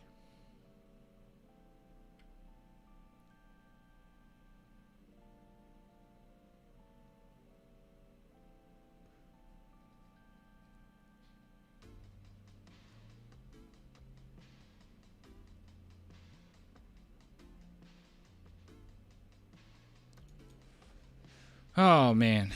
All right. I guess we need to go to the next one. You guys going in on Mitch right now. All right, so I want to take a look at what Devin Vassell had to say, because we also have a Devin Vassell post game. So before we do that, big shout out to Sleeper. If you guys are interested in daily fantasy sports, go check it out. Link in the description. If you don't want to do any daily fantasy sports, you can head on over to the social media section, which is just the homepage, and the Raptors have won 4 straight. Didn't they just beat OKC? Raptors just beat OKC, didn't they? Or was it another team that beat OKC tonight? Yeah, cool. Huge block on Chet Holmgren. I didn't even watch the game because I was watching the Spurs game. But yeah, if you guys are interested, go check it out. Link in the description. All right, chat. Where is it? All right. Let's see what Devin has to say. Oh, I don't know what we'll get out of this. How'd you feel tonight, Devin? Sorry. I felt good. Oh, by the way, no hate towards Devin Vassell today, okay? I know his defensive switches were quite awful. Like, he got a little lost. He got really lost defensively, but he hasn't been here in a while. I didn't like the flow of the offense where it was just kind of like, it's just kind of let Devin Vassell try to take over so he can get his own rhythm. Like, I don't know. I didn't really like that. I also didn't like the fact that the coach put him in so early. I really thought you should have just waited a little bit. Just wait a minute. But we put him in like almost instantly, which it's fine. He's going to make mistakes, so I was expecting that. But they didn't really ease into playing him at all, same way they do with other players. So that was kind of weird. But yeah, shot pretty bad from 3. We shot like 26% or something. It was awful. After my first stint, I was definitely tired. But after that, it was good. Takes a little bit of time trying to get your rhythm back after not playing for a month. And the guys obviously have been playing good. So I didn't want to come out there and just feel like I was just jacking shots or doing nothing like that. Just trying to Kind of felt like you were, though. But just get my rhythm. had some good looks. The one at the end of the third quarter, I wish I had that one. But just as a team, though, I think we just got to be better. Coming out of halftime, I don't know what type of run they went on, but I know we were down like 19, and we just got to be better. We got to be more physical. We got to rebound. And if we want to be a team with high aspirations, we can't, trick off a game like that. Mitch was saying that they're basically been gathering intel on the way teams are playing y'all with the physicality and bigger lineups and crashing the glass. Like what has to be done, I guess, differently to I don't not know. I allow wish we had a power forward we could 19 put in offensive that's also a rebounds versatile and, defender. That would be not nice. be able to be pushed around by the physicality and stuff like that. It's just a mental thing. We just got to go in knowing that's how teams are going to approach it. We knew that's how New Orleans was going to play this game, and if they were going to win this game, it was going to be because they were crashing the glass and being more physical. That's exactly what they did. So just going forward, We need some nastiness. We need some swagger. Mentality-wise, that's what we need. That would be nice to have, Mitch. It'd be cool if we had that, Mitch. we just got to have that mindset. We can't be kind of a finesse team or somebody who's just going to let somebody just get pushed around and stuff like that. I mean, I'm not saying have a hard foul and hurt nobody, but at the end of the day, we got to show that, like, we're here. At least I don't feel like I'm going crazy. At least I know that everything we've been talking about, the team is aware of it as well. Because it feels so obvious. Since the Memphis game, it feels so obvious that teams are pushing you around and you're not responding. And I just don't think we have the personnel that's in these rotations that's going to give you that pushback. Not only do they not have that playing style, but they don't really have that type of personality either. You know? They just don't.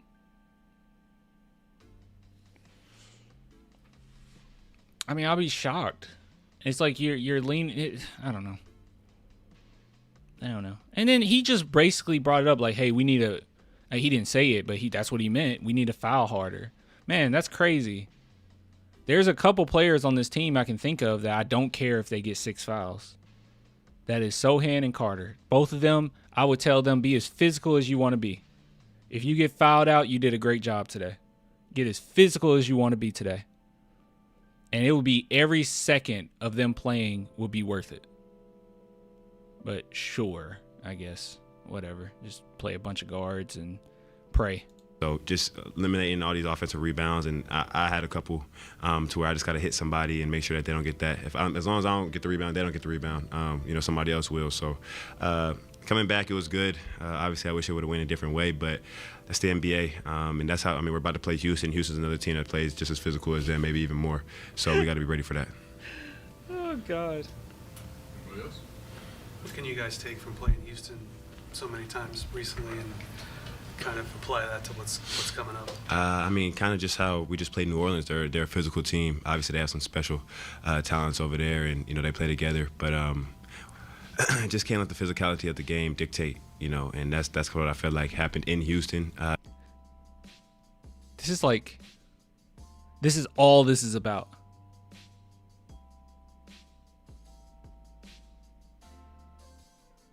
This entire, man, guys, God. And I've been saying this. I don't think that this is a X's and O's issue. I don't think it's that. I think it's a rotational issue. You keep wanting these players to be something that I just don't think they are. You be a little bit more nasty. Put some great defenders in there that also bring some nasties and some attitude, some swagger.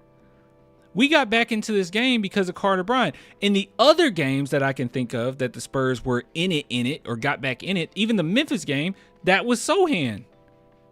I don't understand. It doesn't make any sense to me, man. I don't know why this is such an issue. Why is this such a problem? Like, why are we expecting them to be, yeah, exactly, a goon enforcer? Why are we expecting them to be enforcers? They're not.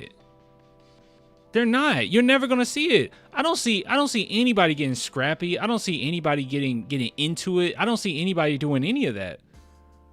They're just not that type of player. I mean, shoot, I think back on it's very funny. But like this would happen multiple times, so this wasn't a one-off issue or one-off instant. But I remember when Keldon was going up to help up the opponent's team, and Jeremy came over and hit his arm away and like grabbed him and was like, "Come on, help him up." Like that's the type of nastiness you need. Just that little bit of oomph.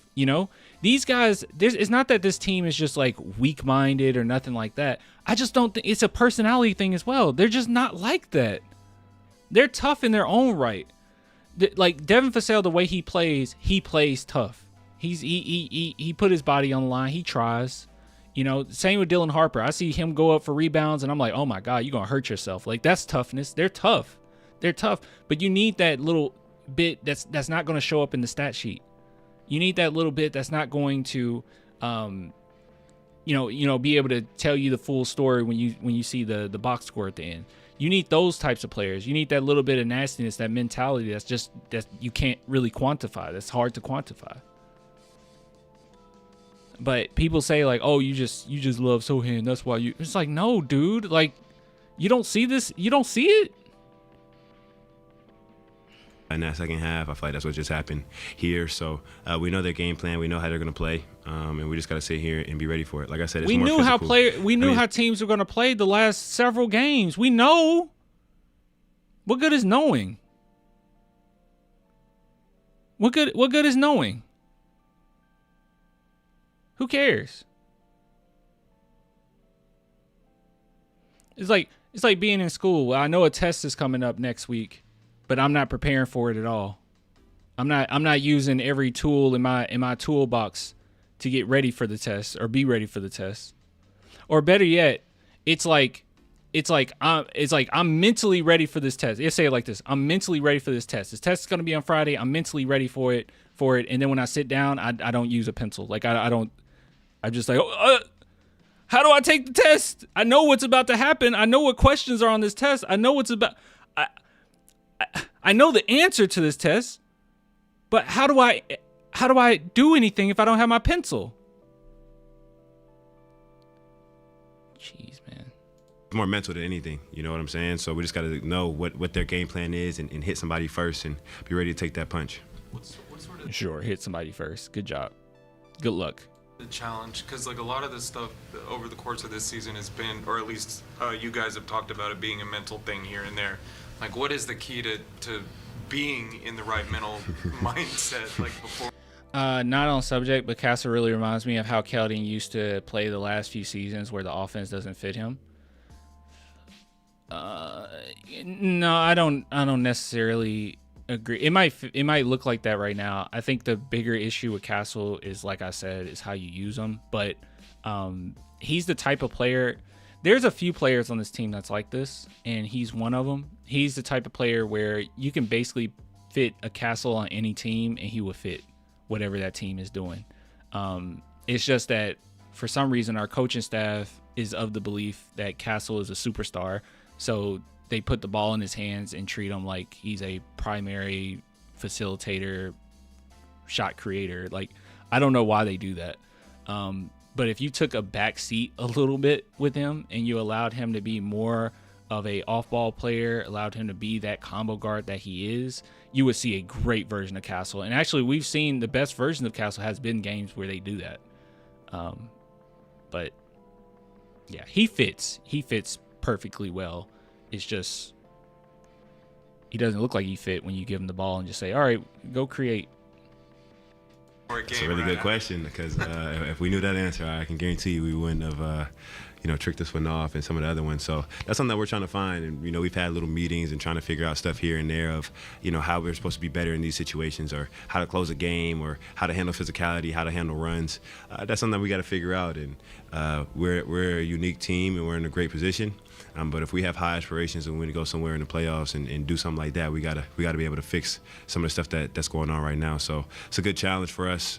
It's nothing that we can't control. That's a good thing, and it's something that we just gotta be ready for.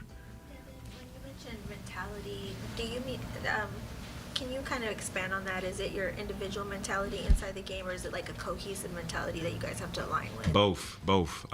Especially when it comes to the physicality, just not letting it feel like you're getting punked, and I feel like that's kind of how the teams come in. They're like, So it is this simple. Sometimes when I talk about stuff, guys, I'm like, I'm pretty confident in what I'm seeing and what I think about it, right? But like something in the back of my head is always like, well, maybe there's something else. Like maybe there's some more like technical issue that I'm missing here that's going on with this team, right? Because I come in and it seems very simple, right? It's just like, we're getting bullied. They're whooping on us. They're doing, but like,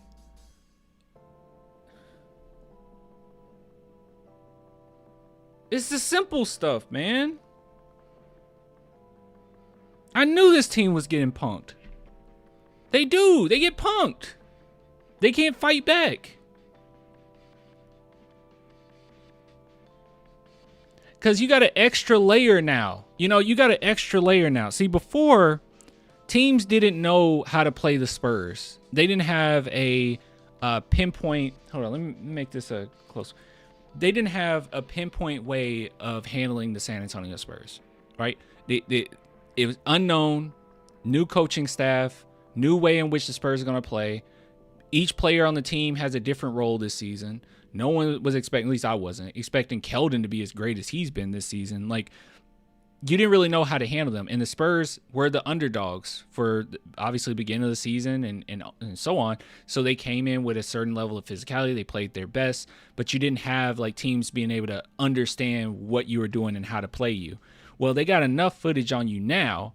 So when they play you, now there's two levels here. Now you need to keep the same type of aggressiveness that you had prior while also being able to game plan for what they're doing against you. But the problem with that is before, I think the reason why you were able to get away with winning these games based on effort and playing hard and punch them in the mouth was because they didn't know how to play you.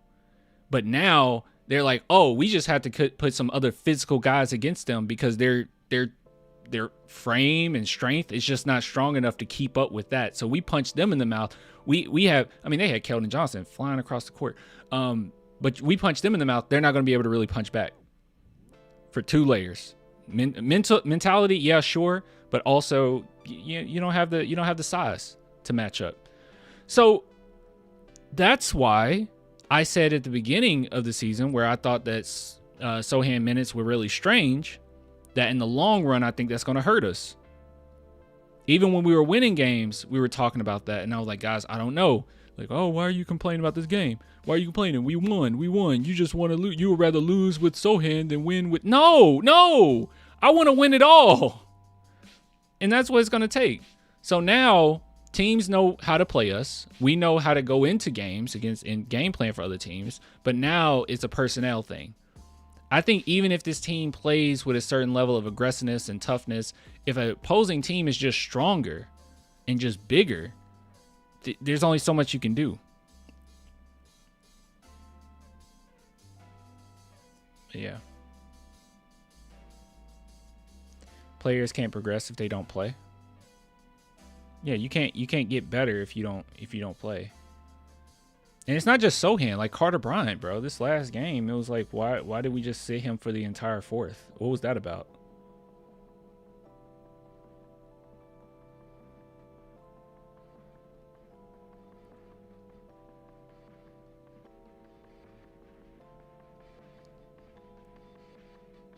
What was that? Hold on. What comment did I just see?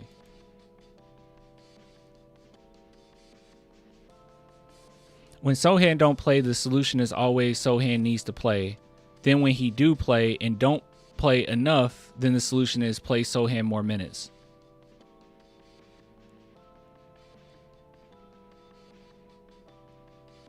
Did you just miss the entire thing that Mitch Johnson and Devin Vassell was talking about? What's your solution to this lack of physicality? Because I see my team trying. What's your solution to it? What are you talking about? And then when he doesn't play enough minutes, it's play Sohan more minutes. It's not even that.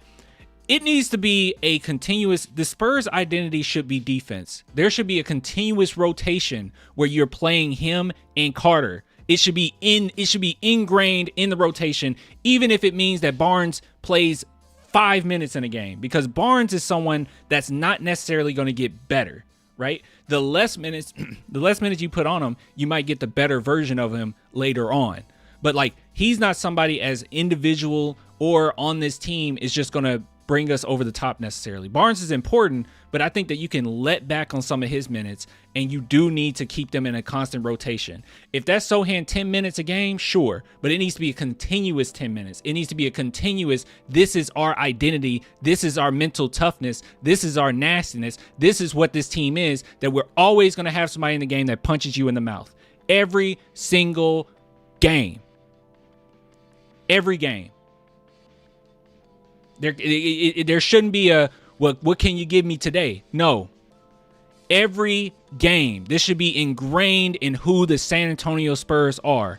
That's playing Carter and that's playing Sochan, regardless. We're not a great three-point shooting team, and I don't think we will be by the end of this season. It's just not going to happen like that. But what you should do is be able to lean on that toughness and lean on that defense, and we should be a team when we're talking about, are we getting punked, are we getting bullied? You don't bully him. That's a player that brings the punch. You just heard Devin Vassell, for you to leave that comment, you just heard Devin Vassell literally say that we need to be a little bit more aggressive. I don't want to hurt nobody. But I think we need to foul harder. He basically said that. And you have a player on your team that loves confrontation. Teams want to punk the Spurs because they don't think Wemby is as good as they say. They want Wemby on the ground. And you want guys on the team that can take those fouls. I don't care if Jeremy Sochan fouls out. I don't care if Carter Bryant fouls out. That's okay. They're doing their job. That means they're getting physical. Like, good God.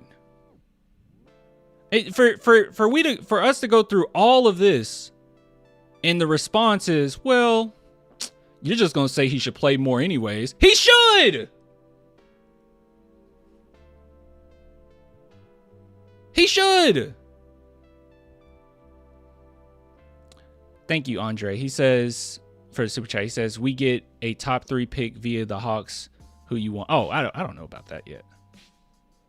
I have to really, lock in. We're not at that point yet. Thanks for the super chat though. Oh my God, he's still talking. Sochan has 0 offense. You don't know anything. Okay, sure. He has 0 offense. Barnes is killing it right now. You're right. The opinion. Your name is the Opinion Sports. The Opinion Sports is the epitome of high basketball IQ. You are so brilliant. You are so right. You are so right. Barnes should keep getting these minutes. Barnes is the way to go. He giving you a lot of offense right now. He is killing it. The last 2 months, he has been absolutely phenomenal. Wow. I am not over how brilliant Harrison Barnes has been as far as this offense that you're concerned with. All this offense that we need to get. All this offense that we're missing if we bring in Sochan. Man, it is crazy how much offense we're going to be missing. Man, I really wish we had more of these performances. I really wish I had more 0 for 4s from 3. I really wish I had more 1 for 4s from 3. I really wish I had more 0 for 5s from 3. I really wish I had more 1 for 5s for 3. I wish I had more 1 for 6. What are you talking about? Ridiculous, man. And these are the people that say, I don't know what I'm talking about. Okay. We come in, we could be more physical than them, and that's just not what you want. You don't want to be a team that's looked at as being soft, So I think that's just the biggest thing is coming in knowing that that's how teams are. They're not going to out talent us. They're not going to do this. They're not going to do that. It's just we got to sit there and be more physical, and that's just the key to it. Truthfully. And my take is, I don't think the personnel that's on the court when you're matching up against other teams, even if you're more talented, are capable of being physical with certain lineups. If they're just bigger, they're just bigger. You can attempt to, and you can say, hey, you're not going to punk me, but there's certain players on your team that's what they're all about. Carter Bryant today was so good. I mean, he was so good. So good. But not playing him in the entirety of the fourth is ridiculous. But sure, I don't know what I'm talking about.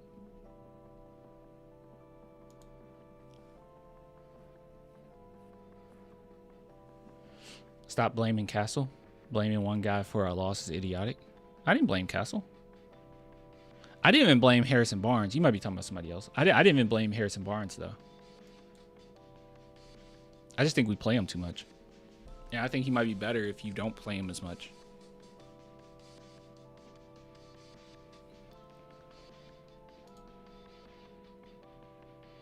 The Opinion Sports. All I'm saying is your solution every time is just play Sohan more. Oh, what's your solution, Opinion Sports? What's your solution? What do you think the Spurs should be doing right now? Because in my humble opinion, I think that the Spurs are doing just about everything right other than the rotations. So what's your solution here?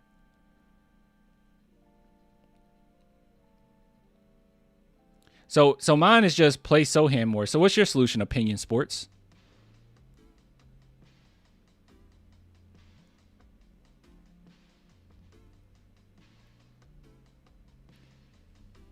Go ahead and answer before I put you in timeout.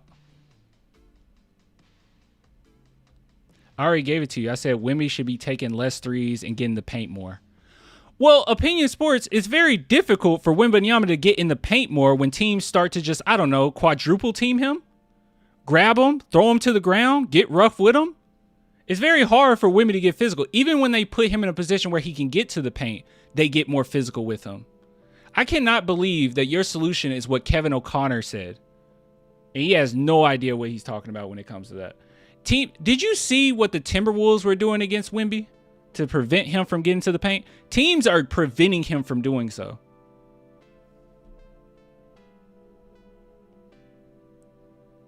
So your opinion is Wemby should be tougher.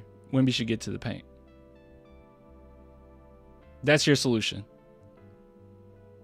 All right, so that's your solution on offense. So what's your solution defensively then, Opinion Sports? What's your opinion, Opinion Sports, on our perimeter defense? How do you fix that? So we just put Wemby on point guards? What's your solution there? You get in the paint by starting off in the paint and not starting the top of the key and try to drive. That's fine. That's fine. Cool. That's fine. Go ahead. The Spurs have attempted to do that. That's fine. That's okay. That's all right. That's your opinion on offense. So what's your opinion defensively? It's called posting up. Have you heard of that? I am this close to banning you for the entirety of your existence. I need your opinion on what you do with these perimeter defenders. These perimeter players. Sorry. Offensive players. What do you do?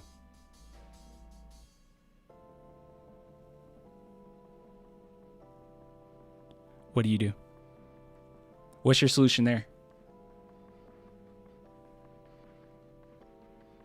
Because just like every single Sohan hater there is, they have a very difficult time. Oh my gosh. You would only ban me because you know I'm speaking the truth. No. We're not going to do that. No, don't get cute. What is your solution when it comes to perimeter defense? Because we are one of the worst perimeter defenders. Don't do that. Don't run now. That's a running response. What do you say about the perimeter defense? How would you handle that?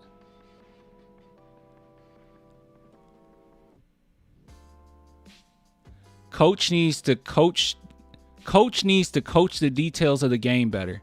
So that's your solution.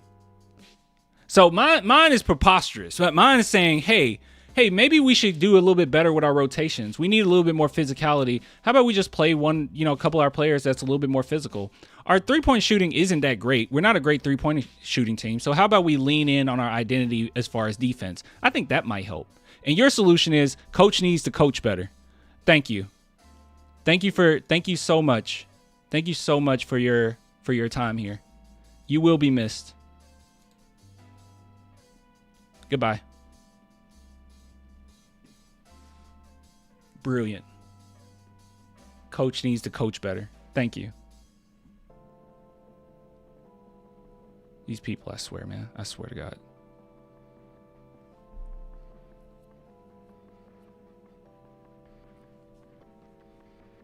Probably started watching ball when Spurs drafted Wemby. I don't know.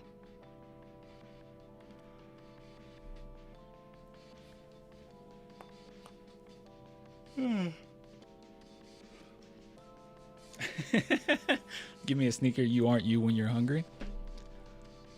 It baffles me, man. It absolutely baffles me when I'm watching these games and I'm watching these press conferences and it's like every day I'm looking at another press conference of my coach telling us that we need more physicality.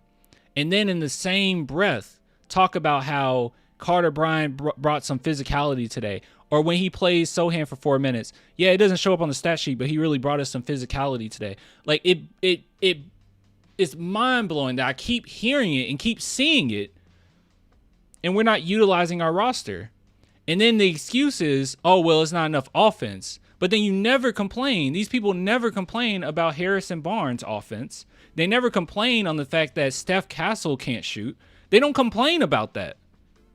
It's like you have your own like personal gripe against certain players, but you think that the offense is just smoothly ran the way that we utilize Castle?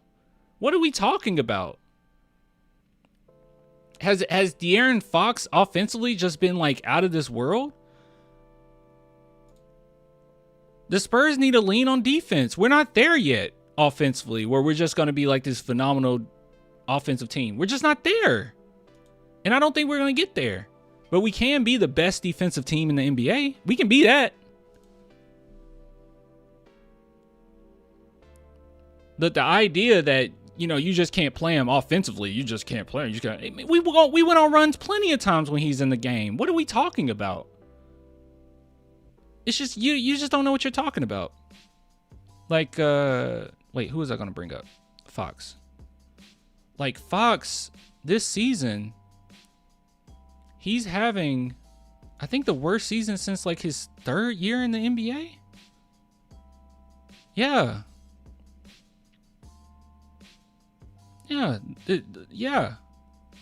He averaged more points every season after. Well, I wouldn't say it's his worst season, because 3-point shooting wise, he's doing better than early on in his career. Well, his second year he shot 37%, but he was taking about 3.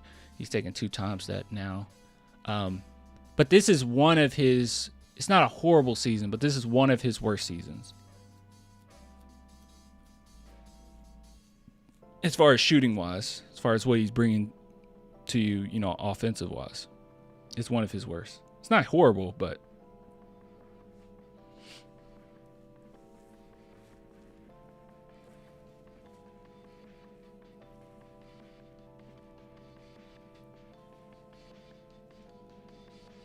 I feel like Fox doing bad is also a coaching issue. It's like one of these. It's like this, man. This is at least how I feel about everything. I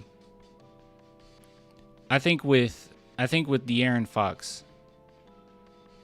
I think with De'Aaron Fox. I think we should run through him much more often than we have. I thought we ran through him quite well with the Jazz, even though it was more off ball. It was a lot of off ball screens to get him open and stuff like that. But I think you should run through him more. And I know that there's going to be growing pains. Like, it's not like you instantly start running the offense primarily through him, and now all of a sudden everything is perfect and we're going to be scoring significantly well. But I do think that you do that now, by the time we get to the end of the season, it's going to be worth it, if that makes sense.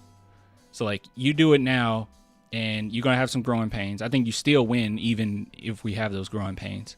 We've had them with Castle, right? And we still won. But I think by the end of the season, that's when it will really pay off. And also, if he has like a legitimate rhythm with this team, we're not going to see stuff like we saw today. Like, I did not have any faith that Fox was going to hit like some huge shots to save us in this one by the end of it. Like, I just didn't, because I just don't feel like it's his offense. And I think it should be his and Wemby's offense, period. But, I mean, Trey Murphy finished, and then our team just couldn't.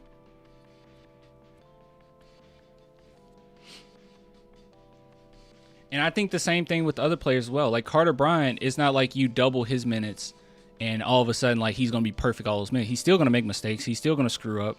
And I think that's okay. And same thing with Sohan. He getting implemented in things. Like you give him his minutes, but over time, I think it's going to help us. And even if, and I don't think this will be the case, but even if you got 2 extra losses on your schedule because you're doing that, because of the growing pains, 2 or 3, maybe even 4, it's worth it.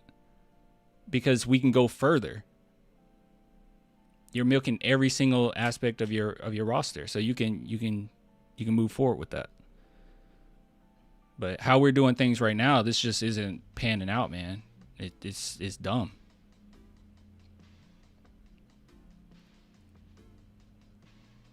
Harrison Barnes should be possibly out of this starting lineup.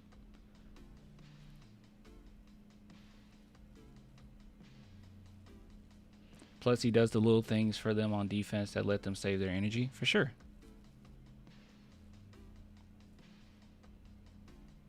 And that's another thing that really gets me with people, man. Like, my whole thing is this.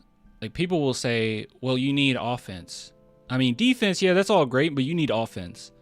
But it's like, it's 50-50, right? At least that's how you should see it. Great offenses doesn't make defense easier, but great defenses make offense easier. You get what I'm saying?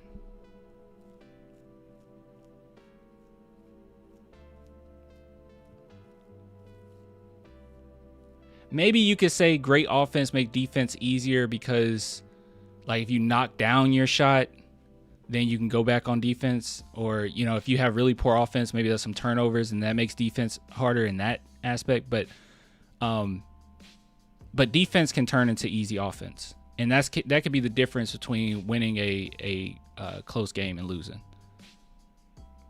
Think about some of the best plays of this season with the Spurs. Like some of the best. Some of the most memorable plays we have this season and some of the biggest momentum shifts that we've seen this season were plays in which Wemby got like a massive block down the court 3 because their defense is scrambling. So, you know, the idea that, you know, yeah, we can play them on defense, but what that's going to do for us offensively? A lot, idiot.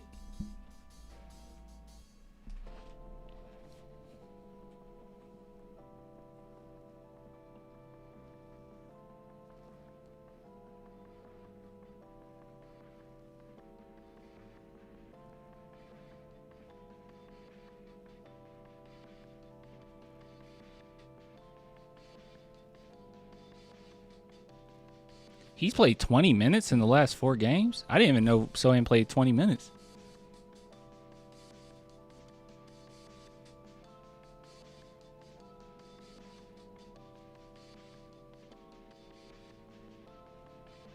Honestly, I'm taking City Sissoko over Barnes right now. I wouldn't go that far.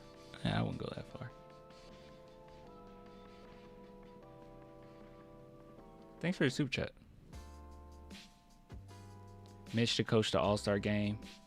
Oh yeah, isn't it like a technicality, like another coach can't coach it 2 times in a row or something like that?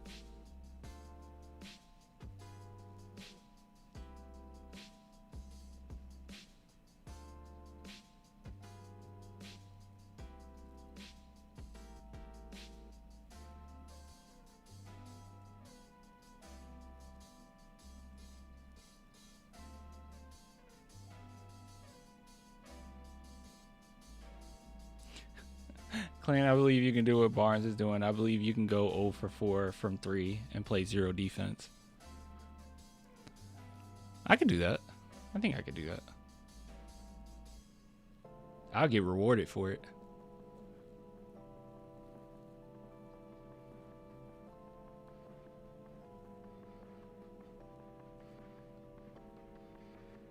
You're not going to make me crash out.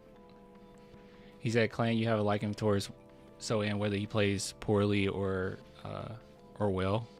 I've always said that I like Jeremy Sohan as a player. I've always said that. Even when we drafted, like, he was the player that I wanted. Like, I like those type of players. I do have somewhat of a bias towards players that play really great defense and high IQs. That's why I was advocating for Derek White over DeJounte when everybody was disagreeing with that. But with that being said, I can acknowledge when Sohan plays poorly overall. Like, I was very disappointed in one of those games, which I understood why it happened, but he was barely getting minutes. He got his minutes, and it seemed like he was trying to prove that he belonged in the game rather than letting the game come to him. And that was one where I was like, wow, I was super disappointed in him. And I thought that he was really bad in that game. But as far as just, did you play well, did you play poorly, I don't think people quantify it correctly. Or not quantify it correctly. I don't think people assess it correctly. Like, there's been plenty of times where on the box score, it doesn't look like he played well. But when you're paying attention to the game, it was the little things. Maybe it's box outs here and there that made it easier for his team to get the rebound. Or maybe it was, a very good hard screen that set up a play. Like, I remember it was one game in which we were really trailing behind, and just some of the small things that he did helped other guys amplify their talents, and we were able to pull away and go on a run and everything, and then we were good to go. So it's like stuff like that. I mean, some of the best games that I thought Keldon has had throughout his career were games where on the stat sheet he didn't look like he played that well.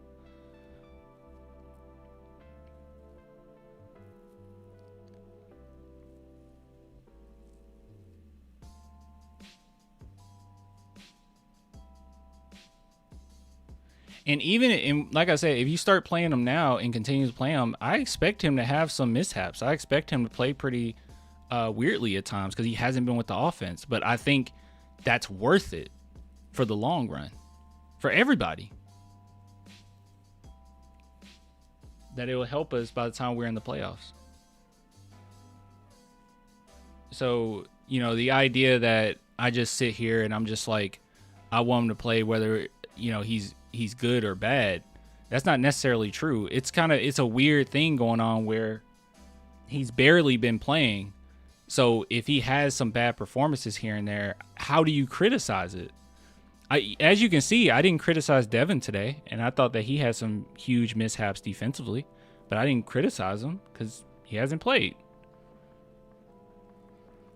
Carter Bryant makes mistakes. He hasn't played.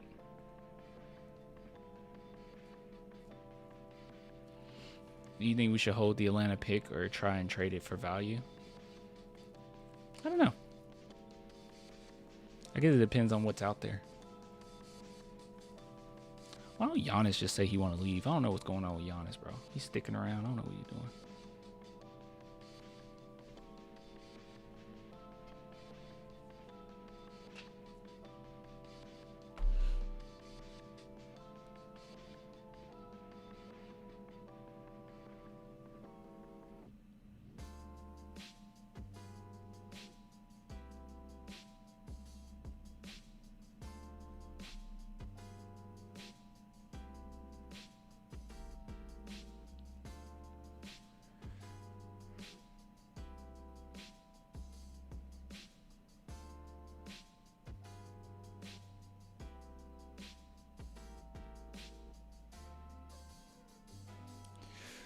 Anyways, I'm going to go ahead and hop off.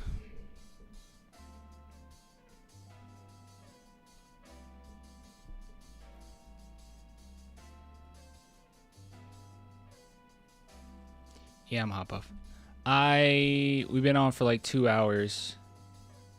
Wait, I think the question should be when will we go live again? Cause hold on, cause we don't play till like Wednesday. Do I even have enough videos for that? How much stuff do we talk about today? Okay, hold on.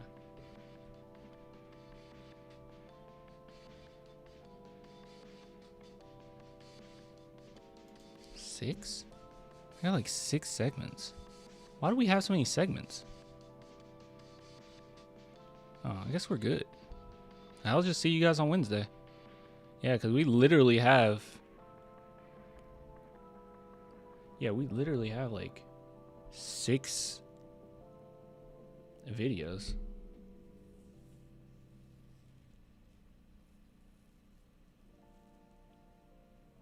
Let's hope for a coaching revelation on Wednesday.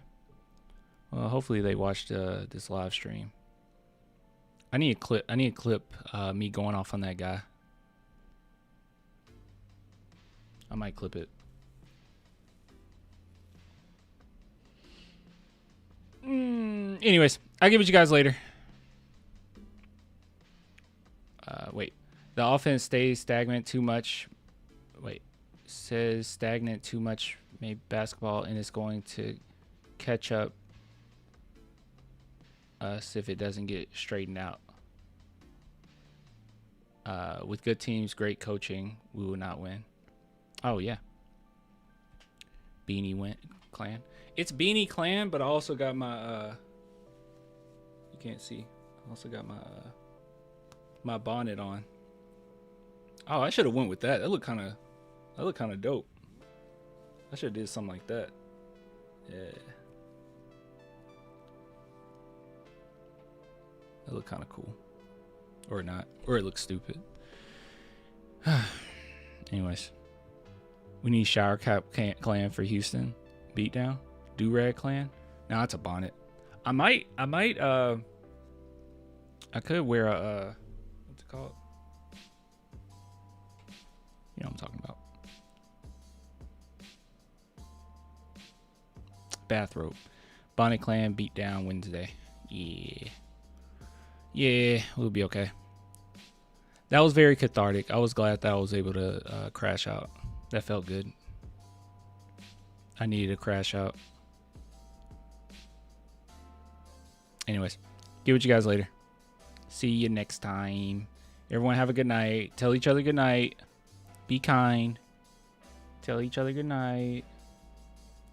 I'm gonna give you guys a chance to tell each other good night. I'm gonna put up the stream ending animation, but yeah.